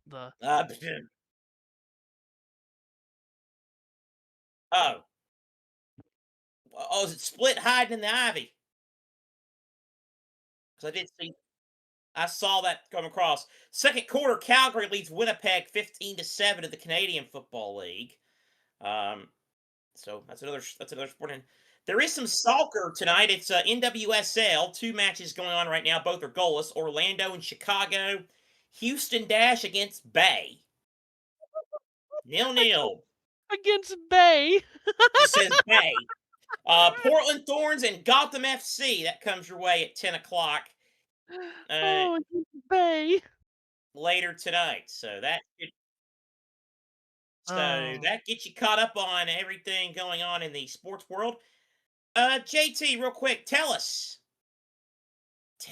what is coming up on JBM and across the racing world this weekend. I don't know, Seth. Racing red car. The racing red card. We have Humvee for Formula 1, Formula 2, Formula 3, Porsche Super Cup. Like, they can't get anything else on that weekend. Jesus. Well, of course, it's one of my favorite weekends of the year because I've been told I'm the mayor of Indianapolis, and I know I'm the king of Hungary. You've been suspended from that role, remember? Wait, when did this happen? Until the 21st of May next year, you are no longer the mayor of Indianapolis. I remember this. Yes, he asked how many days there were to the 500, like 5 days after the 500, and I did math wrong. And You've I'll be the judge of whether he's the mayor. 'Cause I am the great. I was about to say something that started in Indiana that doesn't think I am the grand poobah of Indiana Sports Commission. I'll decide who's the effing mayor around here. and you've got to remember, Matthew, who your interim mayor of Indianapolis is. Oh, I don't remember that. Who is the interim? Danica Patrick. I got ghost words for you. Meet Kulo. Anyway, God. Formula E is back in Japan, Tokyo. BTCC is back after a 7-week break. God. They're at Thruxton, which is 20 minutes down the road for me, but I'm going an hour and a half the other way, so what a shame. We have Italian F4 is at Mugello because, well, yes, let's have 50 Italian F4 cars race around Mugello and hope none of them crash. Italian F4, do you think putting 50 cars split into multiple groups on Mugello is going to end up with not at least 10, maybe 15, maybe 25 wrecked race cars? Anyway, we have O'Reilly, of course, tomorrow, 4 p.m. Eastern. Today, 9 p.m. In the UK. And then, of course, we have Cup Series on Sunday, 2 p.m. Eastern. We are going green with 70 laps to go. Pace truck is off pit road. Oracle, to you. Will this Apple Watch stop pinging? Oh, my God. Anyway. Lane Riggs has led all but 2 laps tonight. He's won the first 2 stages. He and Connor Mosak will lead the field to the green. Riggs, the control truck on the outside of row 1, enters the restart zone. He stacks up that outside line, now gets going. Green flag up in the air. Final stage underway at Indianapolis Raceway Park with Riggs shooting to the top of turn 1 into the lead. So Lane Riggs goes to the lead, and he's going to be clear by about 2 truck lengths on Chandler Smith. Mosak third, then Sanchez. Enfinger and Majeski go side by side, battle for 5th as they scan out throughout the pack. Majeski trying to make up ground here on the restart to try to get in some kind of range to Lane Riggs, but he's still mired back in 5th. It's a hornet's nest even behind him. So, Landon Lewis is some kind of out of shape coming out of turn 2 there, but keeps it pointed in the right direction and keeps on trucking, so to speak. Meanwhile, Tony Breidenger's trying to make some moves with Jake Garcia and Spencer Boyd. Breidinger off the lead lap, but in a lot of traffic here off the restart. Riggs away with the lead. Smith files in line second as he has jumped Mosak on the restart. Then it's Sanchez and Majeski. Indeed. So now Ruggiero to the outside of Breidinger, not missing anything at the front. Riggs is already pulled away by nearly a full second. 4th place is a fun battle, though. Yeah, that's where Ty Majeski goes after Nick Sanchez. Sanchez will put it in the middle of the racetrack in turn 2. Yeah, Majeski's got a really good run coming out of turn number 2. Down the back straightaway, trying to clip it down to the inside of Nick Sanchez. He's got drive. How much drive? Oh, he's right there. They almost touch off 4. Yeah, very close quarters racing off of turn 4. Majeski has to back away and let Sanchez hold the spot, at least for now. Sanchez has it. Majeski wants it. Christian Eckes is on pit road, so his rough night continues. With this 91 truck tonight.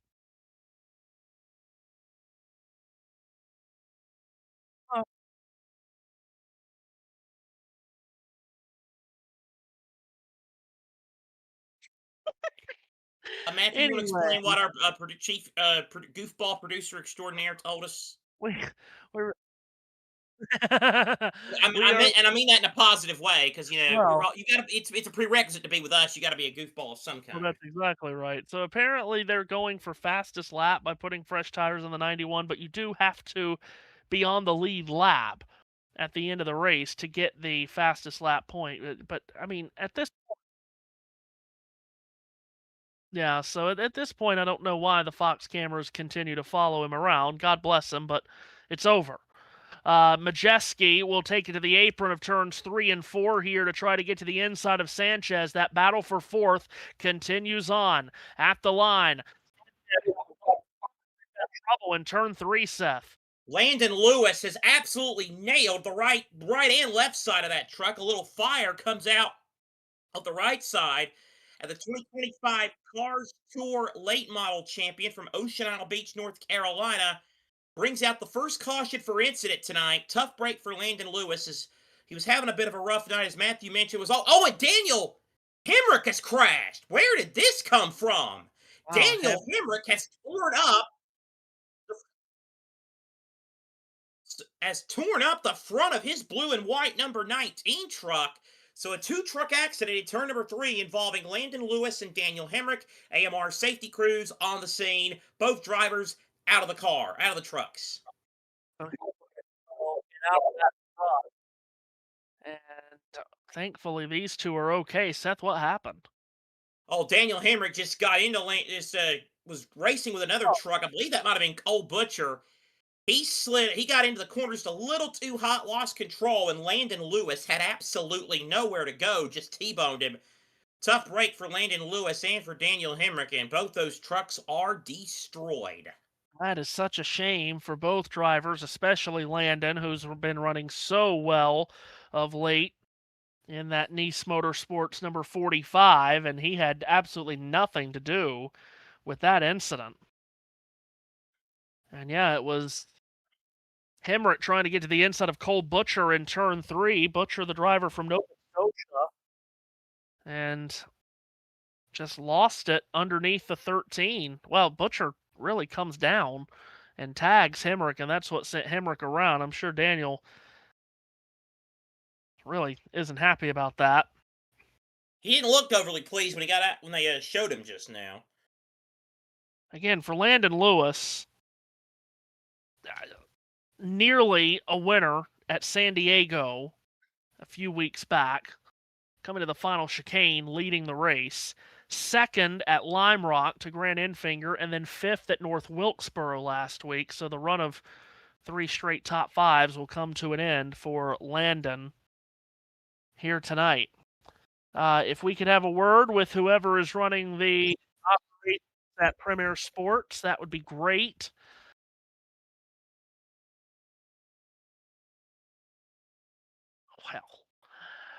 Well, we are under the red flag. He said red flag. Good God. Yeah.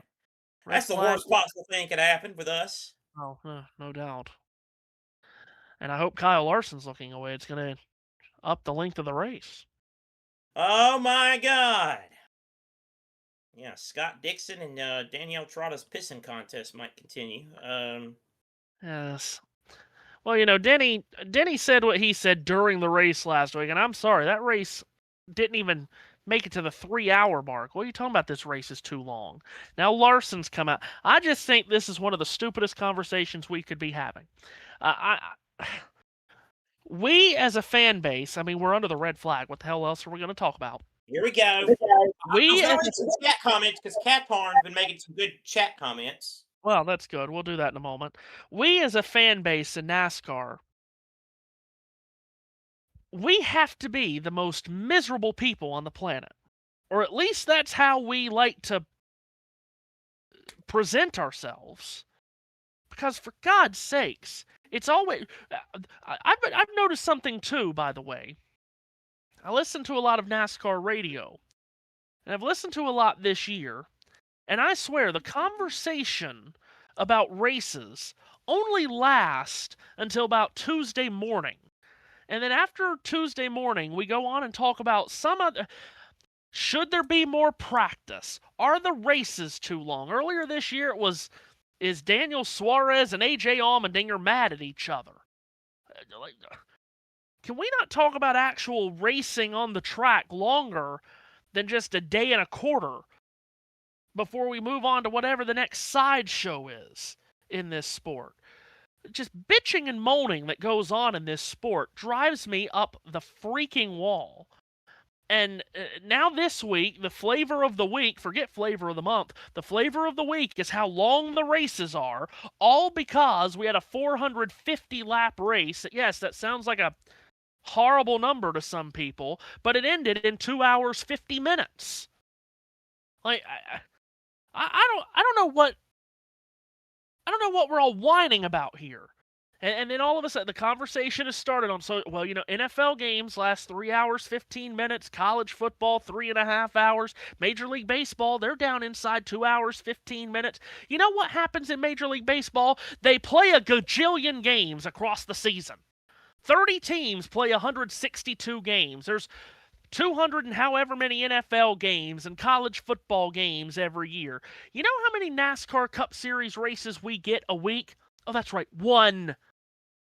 So you know what? Every now and again, when a race takes 4 hours, in the moment, we're going to like, oh my God, is this race ever going to end? But you know what? As NASCAR fans, perhaps we should cherish every lap that we get every week. But instead, it feels as if they have to continue to whine about every God-blessed thing. They can't be happy. And this elusive chase, the chase for the casual fan. Do you know what keeps casual fans away from this sport? Not playoffs, not stages, not stage cautions, not because it's not pure, but I almost said a word. The freaking fans of this sport that bitch and moan about everything. That, thank you, is what keeps casual fans from getting into this sport. Because you go on social media, could you imagine? You go on social media after watching the Daytona 500. That's the race that's watched the most every year. Go on social media. I think I might get into this sport. Let's go on Twitter. Well, that's the worst place to go because everyone, sport's gone to hell. Died with Dale. Just a horrible sport. They don't know what they're doing. Stages are crap. Playoffs are crap. Chase, that's no better. Oh. I mean, just the most miserable people. Truly. And I can tell you, because I've heard it from people, and I have knowledge of this too, not as much, but you go to a racetrack, or hell, you just go to any place with a race fan. You talk to them face to face, but especially at a racetrack. You don't hear this garbage. No, you do not. You go on this stupid phone and this stupid app. Thank you, You are Jensen. live, Matthew. You go on this stupid phone and this stupid social media app, and you get everybody acting as if it's just the worst thing that's happened in human history to organize sport. God almighty, people. And yes, a comment down at the end. Don't get me started on college basketball. The last 2 minutes of a game takes 30 minutes. Oh, UCLA and UCF on line 1. Ah. There's a comment down here about hydration breaks in the World Cup. Yeah, everybody acted like that was just the worst thing in the world, too. Guess what we had? Great World Cup. Just shut the hell up. If you're a NASCAR fan, just watch the NASCAR races. And if you don't like what you're seeing, I've got great news for you. There's 38 races a season. Just tune into the next one. And if this sport has alienated you so horribly, there's things like IndyCar, Formula One, Cars Tour, Modified Tour, hello, just God almighty. IMSA, World Endurance Cars. Just leave us the hell alone. This Matthew Owens rant was brought to you by.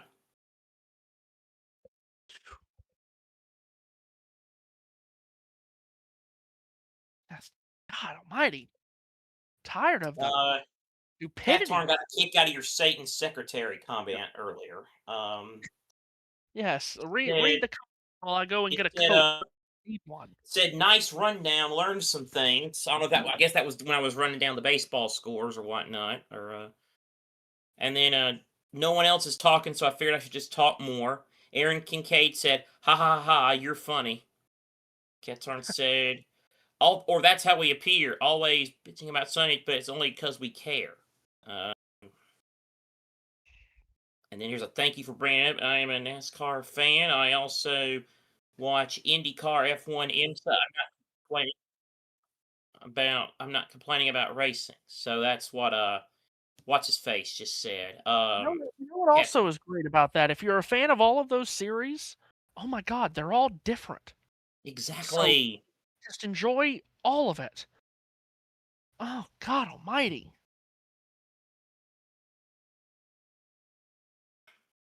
I love this sport, but the fan base, get a God blessed grip.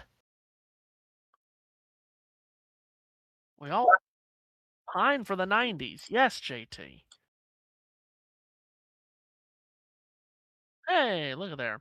Oh, by the way, we all pine for the 80s and 90s, as I just said. Got a race at North Wilkesboro last week that looked a lot like the 80s and the 90s. Go on social media, boring. Don't like it. 6 cars on the lead lap.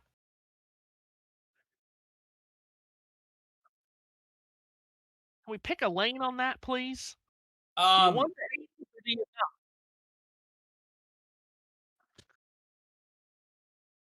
Just anyway. Daniel Hemrick has been checked and released from the infield care center, and the stargazing Amanda Busick is set to talk to him. Let's go down. Oh God. Oh,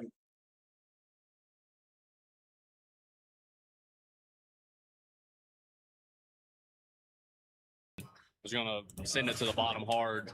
When I pulled out of line, like he turned left too at the same time. It was just kind of a bad situation. So hate it for everyone at MHR tearing race trucks up. It's not something I like to do. So hate everyone at Delphi. Their second race with us. We had a good run with them at Watkins Glen. Was looking forward to having another chance to do just that and have a solid showing for them. And out of the race way too early. So I'm not so sure if I'm more upset about crashing or more upset about just how slow we've been the last 2 weeks. So just gotta go back to the drawing board, get a short track program turned around, but it's not a lack of effort. Everyone is giving us all the tools and resources, Chevrolet, Napa Auto Care, everyone's supporting us and giving us everything we need. We just haven't been able to put the right pieces in the right places and go next week, try again. Thank you, Daniel. Yeah, thank you. Matthew, real quick, you want to? One other thing from the sports world. You want to bring up to the audience what happened to Tony Romo?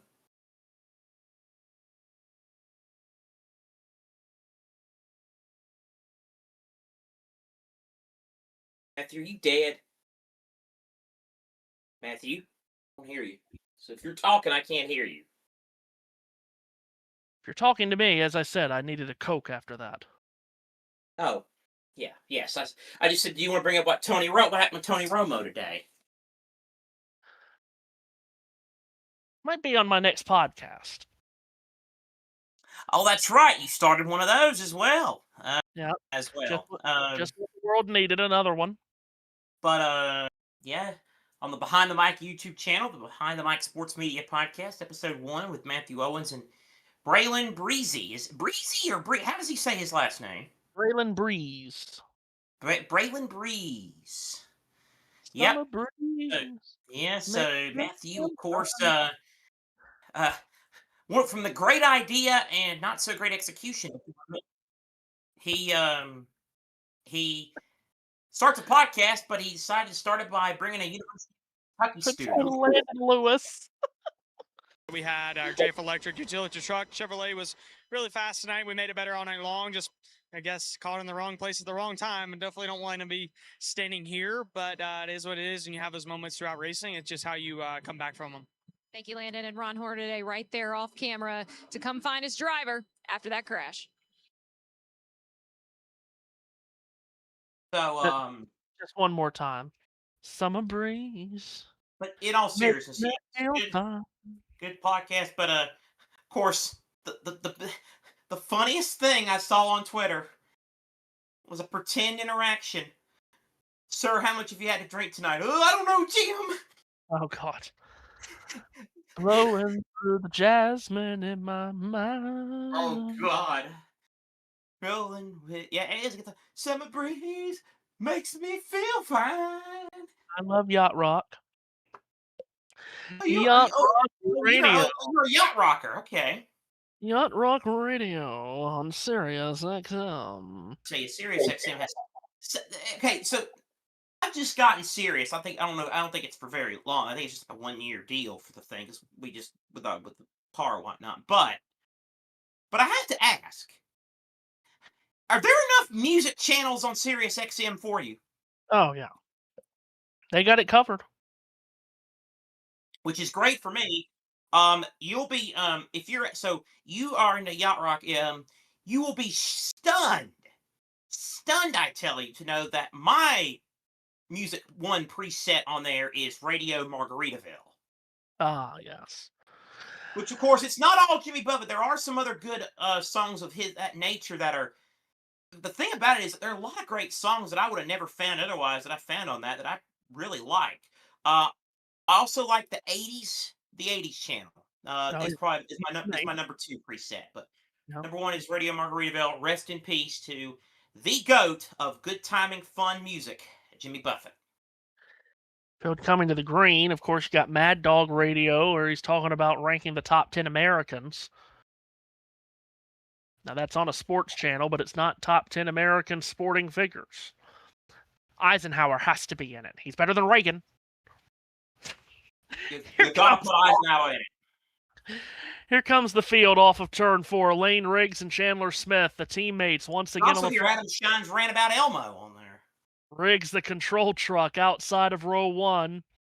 With just north of 50 laps to go here at IRP. Green flag goes back up into the air, and Riggs once again gets a good jump. He'll lead the way going to turn 1. Chandler Smith will have to try to fend off Connor Mosack, who will try to take over second. Yep, but as it's been all night long, it's Riggs that's getting on with the getting gone. He leads. Mosack second. Side-by-side third as Chandler Smith tries to make a move. Ty Majeski in there as well, as he has been all night long, trying to break forward into the top 5. Mosack takes over second from Smith. Then on his deck lid is Majeski. Going on between Majeski and Sanchez. Side by side. Majeski washed up the track a little bit. Nearly made contact with Sanchez. Field comes off of turn number 4, led by Lane Riggs. His black and red number 34 sets the pace, as he has done all night, but the racing is hot and heavy behind him as Majeski gives a bit of a tap to Sanchez. Yep, indeed. So here is Majeski to the inside of Sanchez. Meanwhile, a little further back, you got Caden Honeycutt, Tyler Ankrum, and Michael Christopher Jr. in a battle, right? Mike Christopher Jr. in a battle. Caden Honeycutt came down pit road under the caution, gave up track position to get fresh tires. Might be the play for that 11 truck that has not been good on the long runs tonight, Seth. He's already jumped into the top 10. That he has. He has indeed jumped into the top 10. So Honeycutt and Enfinger battling further back in the field. And you got Ankrum and Christopher side by side back there, too. Meanwhile, once again, Ty Majeski saddles the horse and cracks the whip. He'll get to the inside of Nick Sanchez. Seth, does he have the pass completed this time? He's gonna give it the old college try, that's for sure. Goes down to the inside, but a good fight back on the outside by Majeski as they battle through 3 and 4. Majeski by a nose. Majeski's got that Ford out in front. Now he clears Nick Sanchez. Majeski finally gets up to his race-high position of 4th. Is Majeski clear to that 4th position? Meanwhile, Honeycutt is now clear of Enfinger in that battle for the number 9 position. So Caden Honeycutt trying to get any spot. He'll now set his sights on Bichelle for the 8th spot. Yeah, Honeycutt on the fresh tires. He is taking advantage of it. We'll keep an eye on him. 50 laps to go. He's up in 9th, and he's got Gavin Bichelle just ahead of him. Yeah, and Enfinger's not done. He got a good run through 1 and 2 on Honeycutt. So that battle is not done as of yet. Here is Stuart Friesen now trying to dime the quarter to get the 5th spot from Nick Sanchez. Here's Honeycutt to the outside of Bichelle going to turn 1. He's already picked up 4 positions since the restart. He'll try to make up another one here around the outside of the blue and white number 1. Good battle there for 8th. Teammates battling for that position. Bichelle goes way down to the inside. Just ahead of them is the 44, the blue, white, and green truck of Andres Perez de Laura. So Honeycutt on the fresh tires here, pounding away at guys in front of him that have much older shoes on. Honeycutt trying not to get held up by the 44 and the 1. Indeed, as Honeycutt goes back to the outside. Now, way to the inside goes Bichelle. And so Bichelle and Honeycutt side by side. Bichelle has the spot by a nose. Honeycutt, the driver from Texas, gets tight, and he might be between these two trucks here. He is. To driver's left goes Bichelle. To driver's right goes Perez de Lara. Three-way battle for 7th. Bichelle, like he was a little bit sideways back there in turn 1, but he's all good. Keeps it on the road. Goes way down to the inside, all 4 wheels on the apron. Then it's going to be Honeycutt and Delora just ahead of him as this battle rages on. Honeycutt clear of Bichelle now. Now he'll go after the green, blue, and white number 44 of Andres Perez de Lara. Oh, great drive in turn number 2. Great drive by Caden Honeycutt, and he's got the spot. Delora will try to fight back, though, on the outside, and he's got a great run through 3 and 4, but not great enough. Honeycutt has the spot. Gavin Bichelle will jump right back into this battle, and if they're not too careful about it, Grant Enfinger might as well. Andres Perez de Lara not giving this up without a fight. He's keeping Honeycutt hemmed in on the bottom as Caden, the driver from Texas, continues to try to take over this 7th position. A winner earlier tonight, as Seth mentioned, in the ARCA race here at IRP. And he had made really good ground up on the restart on the fresh tires, Seth, but he's gotten hemmed in here, and all this is doing is letting the leaders get further and further away from him. He's got to be one frustrated figure in that truck. He fights with Perez de Lara for P7 as that battle rages on into turn number 3. You're not missing anything at the front. Lane Riggs, his lead is nearly 2 seconds. 3 wide again here. Yeah, Bichelle's not out of this battle. He'll slide up out of 4 and get behind Honeycutt and Delara, who continue their battle for 7th, but Bichelle is right there in the middle of it, too. He really is. So side by side, a little bit of a wiggle from Perez de Lara there. Honeycutt almost a little sideways. Perez de Lara has the preferred outside line, but Honeycutt gets real good traction on the apron. Well, Honeycutt finally will complete this pass as he swings it wide out of turn 4 across the nose of Andres Perez de Lara. So at long last, Honeycutt takes over the 7th position, but he wore down a lot of that fresh rubber that he had, and he lost a lot of time to the lead. He's now 8 seconds in back of Lane Riggs, who's just flashed across the line to complete another lap. We're down to 41 laps to go here at Indianapolis Raceway Park. His lead on Connor Mosack is 2 seconds. It's another 2 seconds back to Chandler Smith in 3rd. Ty Majeski is 4th. Nick Sanchez runs in 5th. Here's Riggs up out of turn 4, crosses the line. We're halfway home in this 80-lap final stage. Just 40 to go. It's been a dominant night, Seth, for the driver from Bahama, North Carolina. It absolutely has. He is kicking butt and taking names tonight. You mentioned that top 5. Friesen is 6th. Honeycutt 7th. Perez de Lara 8th. Bichelle 9th, and in 10th is Grant Enfinger. And then there's only 4 other trucks on the leader lap at the present time. Come on, you stupid scoreboard. Roll up, roll up. It is Tyler Ankrum, Mike Christopher Jr., Parker Eatman, and Gio Ruggiero. Those are the only other trucks on the lead lap. 14th is Ruggiero. Ben Rhodes in 15th, the first truck a lap down. And he would get the free pass if we were to get a caution. We've only had, one caution for cause. What am I talking about? You can see that on your screen. And that was the crash earlier in this stage that took out Daniel Hemrick and Landon Lewis. And a very tight battle here right at the flag stand between Bichelle and Perez de Lara. They continue to fist fight for the 8th position. It looks like Bichelle has it.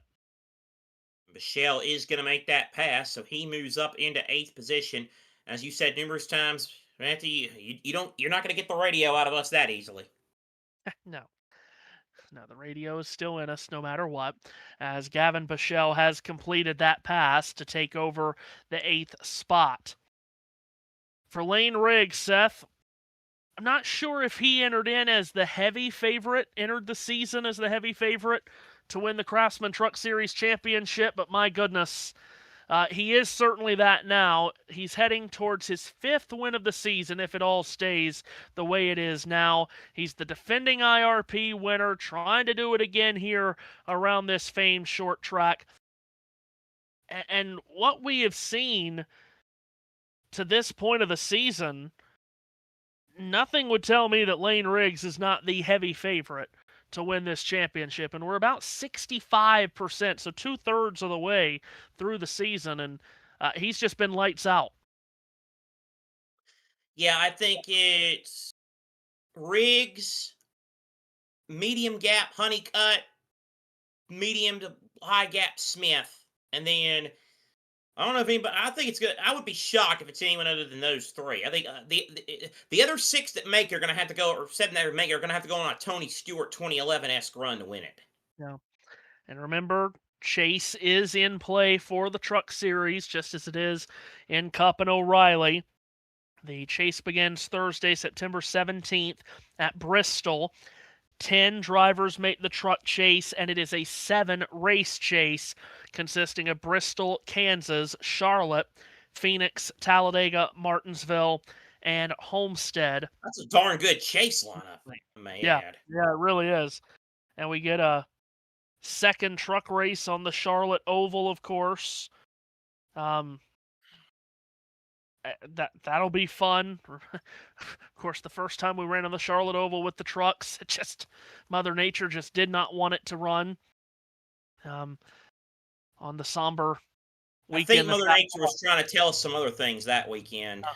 Exactly. I'm afraid.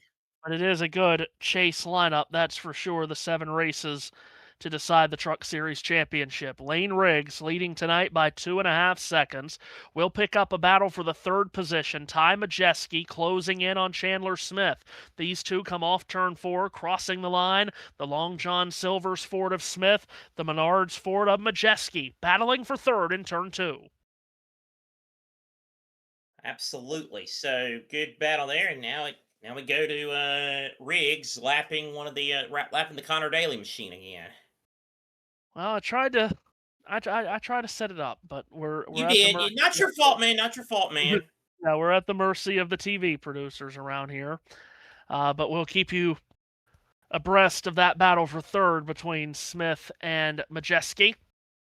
As Lane Riggs just put one Ram a lap down. He'll do it again here as he'll pass Corey LaJoie. Here's that battle again on screen. Smith and Majeski. Smith coming off turn 4 on the flat apron. He'll slide up and he stays just ahead of Majeski, but Majeski's got a better run off of 4. He's right underneath the spoiler of Chandler Smith. They go back to 1. Majeski almost up against the wall, trying to go high side and pass Chandler Smith for that 3rd position. Side by side, going into turn 3. Majeski has the spot. Smith wants it, though. Side by side, great battle for 3rd off 4. Majeski around the top, I think, is finally going to complete this pass, and he has. Smith falls in line in the tire tracks of Ty Majeski, who muscles his way up to 3rd. That's the highest he's been all night. Yep, so Majeski has the position. And he now goes up in a 3rd. As you said, highest we've had all night. I'm really surprised that he hasn't been as much of a threat. Again, not a knock on him, more than just been Lane Riggs just doing what he's been able to do. Yeah, Majeski again, 2-time winner here at IRP, just as Lane Riggs is trying to become a 2-time IRP winner. Closing down to the final laps here in the T-Sport 200 presented by Warren Industries. And Lane Riggs has been the man from the jump, no doubt about that. As Majeski tries to pull away from Chandler Smith. Let's pick up a battle here, Seth, for 6th. Honeycutt with the fresh tires. Yep. So Chandler, Honeycutt now trying to go to the high side, trying to get the 6th position from Stuart Friesen, who, as they run, has the final chase spot by 10 points over Tyler Ankrum. Yeah, that really comes down to just he's been in better position at the end of the stages tonight. Has Stuart Friesen. It's gotten more stage points than Ankrum has, so as what they run, 10 points separate them. Jake Garcia has not had a good night, and he has slipped even further back from that chase cut line. Again, after tonight, just 2 races left until the chase begins. Those races to be run in 3 weeks' time at Richmond, and then on August 22nd up in Loudon, New Hampshire. Honeycutt, who just hasn't had the long run pace in that 11 truck tonight that he's needed to contend for the win, but they booted him up with 4 fresh tires at the last caution. That's really helped his cause. He's up to 7th, and he's trying to take over 6th from Stuart Friesen. They go back to turn 1, Seth. They do indeed go back into that number 1 corner. Gavin Bichelle right behind these two. So this is a good little battle here, 6th, 7th, and 8th. Although Honeycutt, as mentioned by Matthew, has the fresher rubber. And he's going to try to go to the high side again, trying to dive in the corner and make the pass on Friesen. Not there, though. He lost a little bit. To your point, though, Matthew, we are getting a little bit longer into this run, and that truck is shown tonight not to be a long-run truck. No, that's exactly right. By the way, give a call to Gavin Bichelle.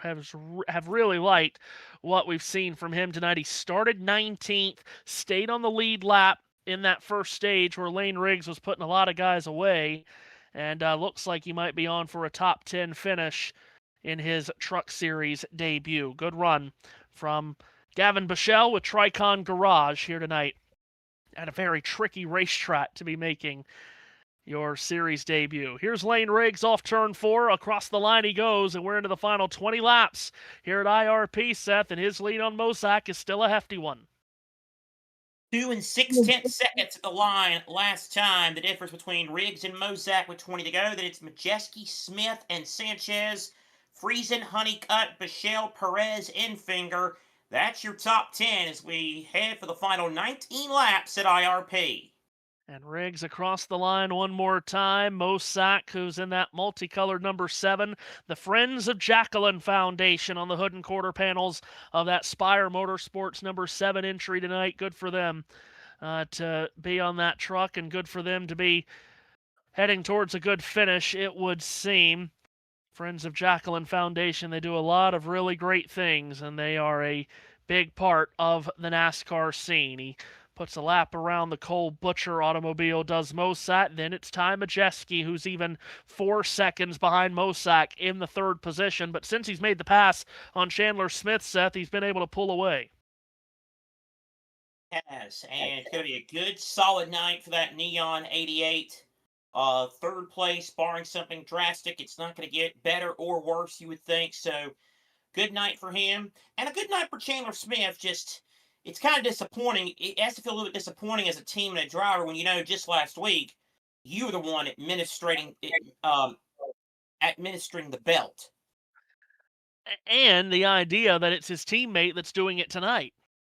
Exactly. But still, solid night for Chandler. By the way, they are building some rocket ships in that shop in Statesville, North Carolina.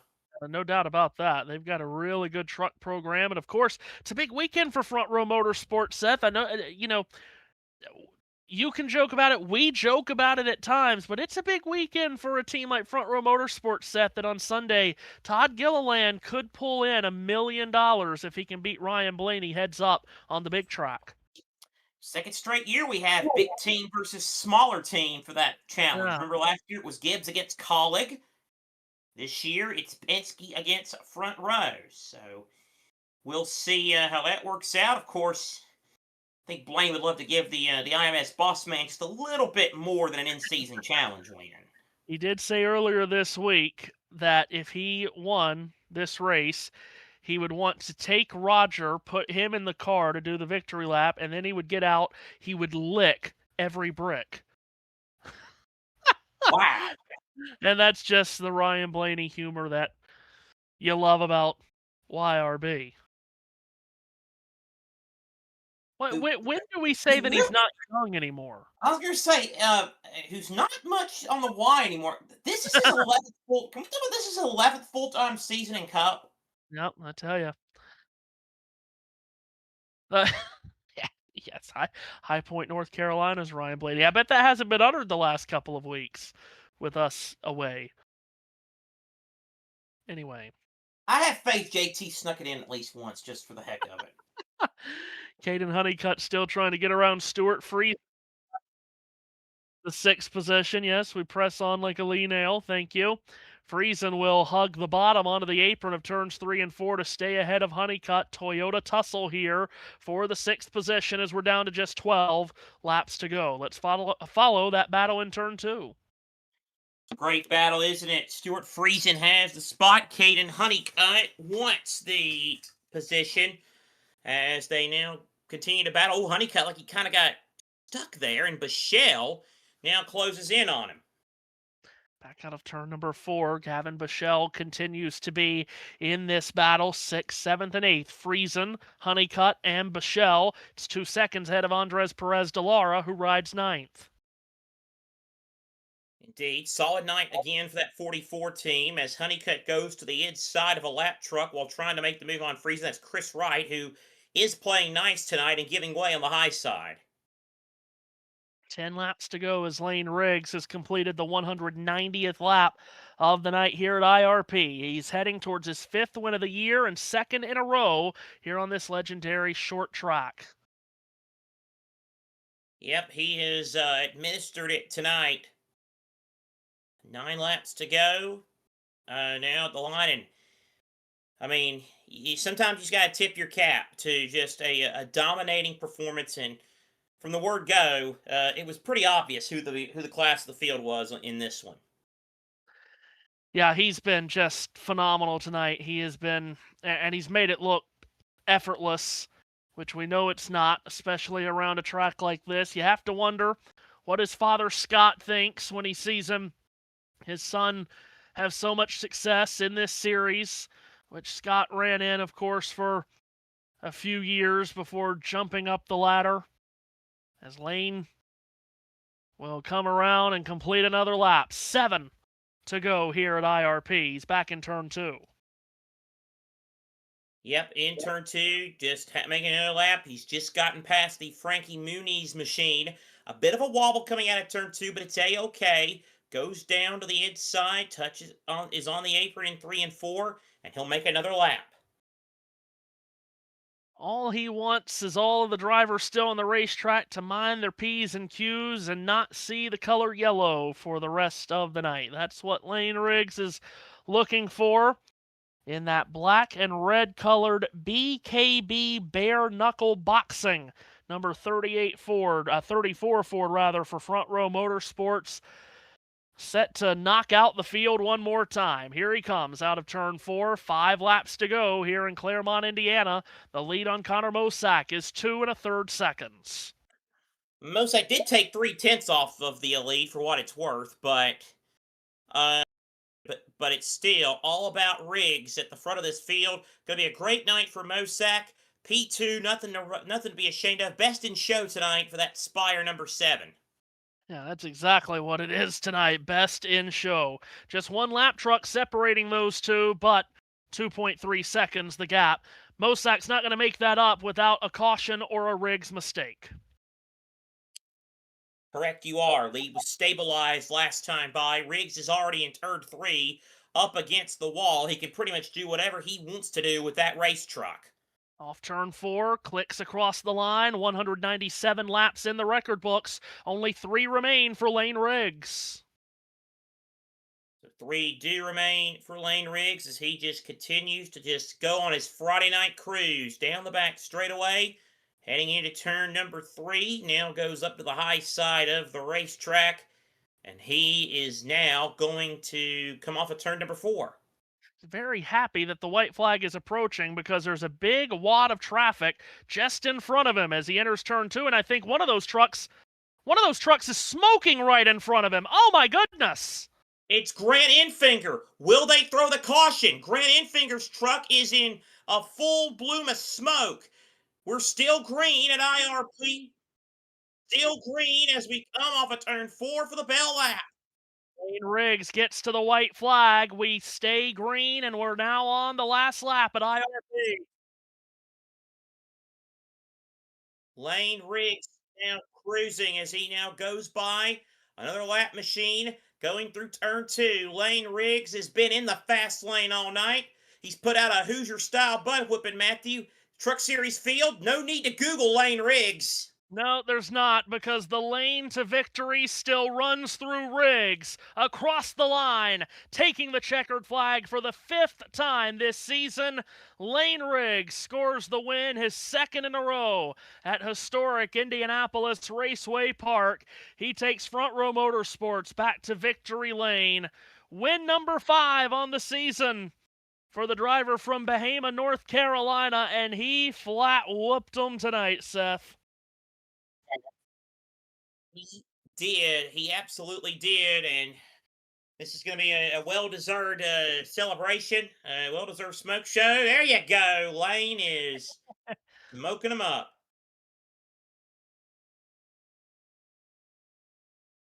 I mean, he dominated this field. Holy moly. There are times you just got to sit back and appreciate some dominance. And this organization has dealt it out over the last couple of weeks on short tracks. Chandler last week in Wilkes County. Lane tonight in Claremont, Indiana. A lot of talk about maybe a cup ride in the near future for Lane Riggs. We know Ford does not have a presence in the O'Reilly Auto Parts series anymore.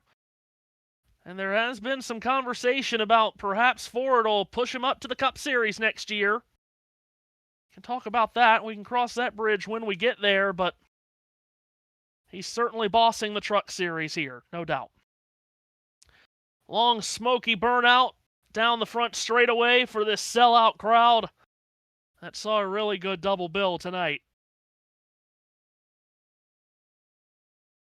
And we will hear from Lane Riggs here in just a moment. He led all but 2 laps. Yeah, the only 2 laps he did not lead was on the restart to start stage 2 when Chandler Smith got by him. Front Row Motorsports led all 200 laps of this race. That was a Mike Skinner-esque performance at IRP tonight.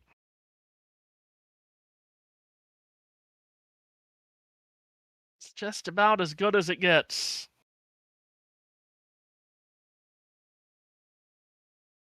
Lane has dropped the window net after putting the nose of his Ford up against the inside wall and creating a big cloud of smoke with his crew members on the wall, set to celebrate with him. Lane Riggs climbs out, and he has won tonight at Indianapolis Raceway Park. Salutes the sellout crowd here at IRP. Win number 5 on the season for Lane. And extends the championship lead. Josh Sims of Fox Sports to talk to him. Finds victory lane here at IRP. Led all but 2 laps today. What do performances like tonight say about you and this team? I think they're just statement wins. I mean, man, what a truck. I mean, I was on cruise control there for so much of the race. He kept me honest there at the end. I was honestly, those last 15-ish laps in traffic, I was running as hard as I could, and I couldn't get away from him. I know we had a pretty good gap, so great job on my spotter, Josh. You did a great job today navigating me through traffic. Had that one mishap on the restart, just spun the tires really, really bad. And when you get these tires spinning, they're so hard to recover. So just thank you to guys behind me for not turning me around. I know that easily could have happened. So I'm not sure where Chandler finished. Had a good run for him as well. So he got it. He got it last week. We had to flip the script and do it again this week. But thank you to all of our partners. BKB Bare Knuckle Boxing, BKB 57 in London tomorrow night. Everybody tune in on Vice TV. It's going to be a brawl, as you see on the quarter panel. Ford Racing, all your help. They give us the tools to go fast. And, man, what a race truck. These guys make my job easy. And I think we're just going to keep carrying that momentum and statement win. I think we're the ones to beat for sure. Never finished outside the top 10 here at IRP. We heard the report that you wanted the same setup in the truck coming back this year. What's it about this place that allows you to have success, and what makes this place so special? I think just my short track experience, racing the Cars Tour, having so much time with just learning how to finesse that right foot. There's not a lot of tracks we go to, like even Martinsville now, you don't have to finesse your right foot. And just here, it's really about tire management, keeping that right rear tire on it. My crew chief, Dylan, my engineer, Jonathan Coates, they do a great job at the Ford Racing Simulator, helping give me what I need every single week to go faster and faster. And it's the same truck. This is the same truck that's won both of our Bristol races and both of our IRP races. So the win percentage, I think, is over 50% for it. But no, it's just awesome to be able to bring that back, bring the same setup back. I said, man, let's just bring the same thing we had back. If we get beat straight up, then we're just going to have to go to work next year. But I didn't want to mess ourselves up. So, man, what a truck, though. It's amazing. Lane Riggs gets it done for the second year in a row here at IRP. On the season, and now 8 top 5 finishes. Chandler Smith is clinched into the chase as the 3rd truck on the season. Where does that set your sights now, Chandler? Truthfully, my sights aren't any different than they were a few weeks ago. We wanted to go out before the chase goes and starts and try to collect as many wins and stage points as we can possible to have good momentum going into the chase. But nevertheless, top 5 finish today. Truck wasn't really never where I really wanted it to be. And the few times that I did contend for the lead with Lane, it was just, man, I just couldn't contend with the 34 truck tonight. That truck was very similar to how I experienced last week. So I understand what it feels like being on the recepted end now. So congrats to 34 crew. Happy for them, proud of them, and all Front Row Motorsports. Back-to-back wins 2 weeks in a row. It's really cool for the organization, and looking forward to, I think we got a little bit of a break now, which I'm not really looking forward to that, but looking forward to the next few races coming up. We'll see you then. Thank you. It was a good night. Father Scott ran 5 times here at IRP, 3 times in the Truck Series, twice in the Grand National Series. His best finish was 5th. He is the winner. His son, winner here tonight. And again, Lane came into the night holding a very hefty point lead of 59. Now it's up to 99 on Caden Honeycutt. Chandler Smith stays 3rd, and as mentioned, clinched his spot into the chase. Christian Eckes, tough night for him. He sits 4th. Gio Ruggiero 5th in the championship standings. And at the cut line, Stuart Friesen started the night tied with Tyler Ankrum. Friesen is now 10th, plus 8 to the good to try to make the chase. Jake Garcia slips back. He is, as I try to do quick math, because Fox hasn't put the right numbers, what we need, under 10th. Garcia's 32 points below the cut line. Friesen plus 8. Hemrick is plus 14 in 9th. Tough night for Daniel as well. So Lane Riggs with his 5th win of the season. My goodness, he's been dynamite this year, Seth, and as we've talked about, he looks like the heavy favorite to win this truck title this year. What more can you say about what FRM is doing on this Truck Series scene each and every week?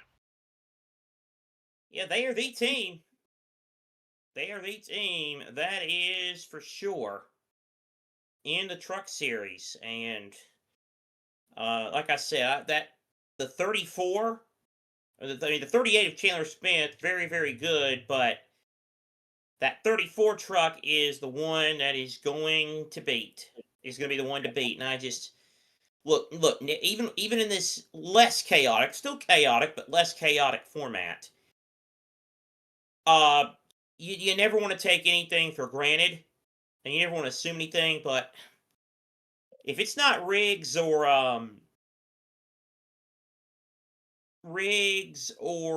Honeycutt, I would be surprised, and I think I might even remove the Honeycutt from that name. Just, I mean, Lane's your favorite heading into the chase. That's always fun to be with you. A rare truck race for us. Glad we got to do it on the date on the calendar that we did. Glad we got to do an IRP race. Who knows? Maybe some more truck races for us as the season goes on. We'll see. That would be cool. Enjoyed it as always. Even if Riggs made a bit of a stinker, there's no such thing as a stinker when we're broadcasting a race. That's for sure. Because entertainment purposes. It was fun. Big thanks to our guy JT behind the scenes, punching all the buttons as always. He He's is got to go to he's, bed. he is He's the got to he be is up the early. goat. Yeah, sure is. JBM tomorrow has all the action from Hungary, has the O'Reilly Auto Parts Series race from the big track here in Indianapolis. Also, we'll have the Brickyard 400 on Sunday, as Seth and I will have on the Ultimate Sports Media Network. If you haven't looked us up and subscribed to us yet, be sure to do that if you liked what you heard tonight. That is it for us from Indianapolis Raceway Park. Big weekend in Indy continues. We can't wait for it, but for tonight, it's an IRP win for a second year in a row to Lane Riggs. For everyone here, so long, good night. We'll see you tomorrow.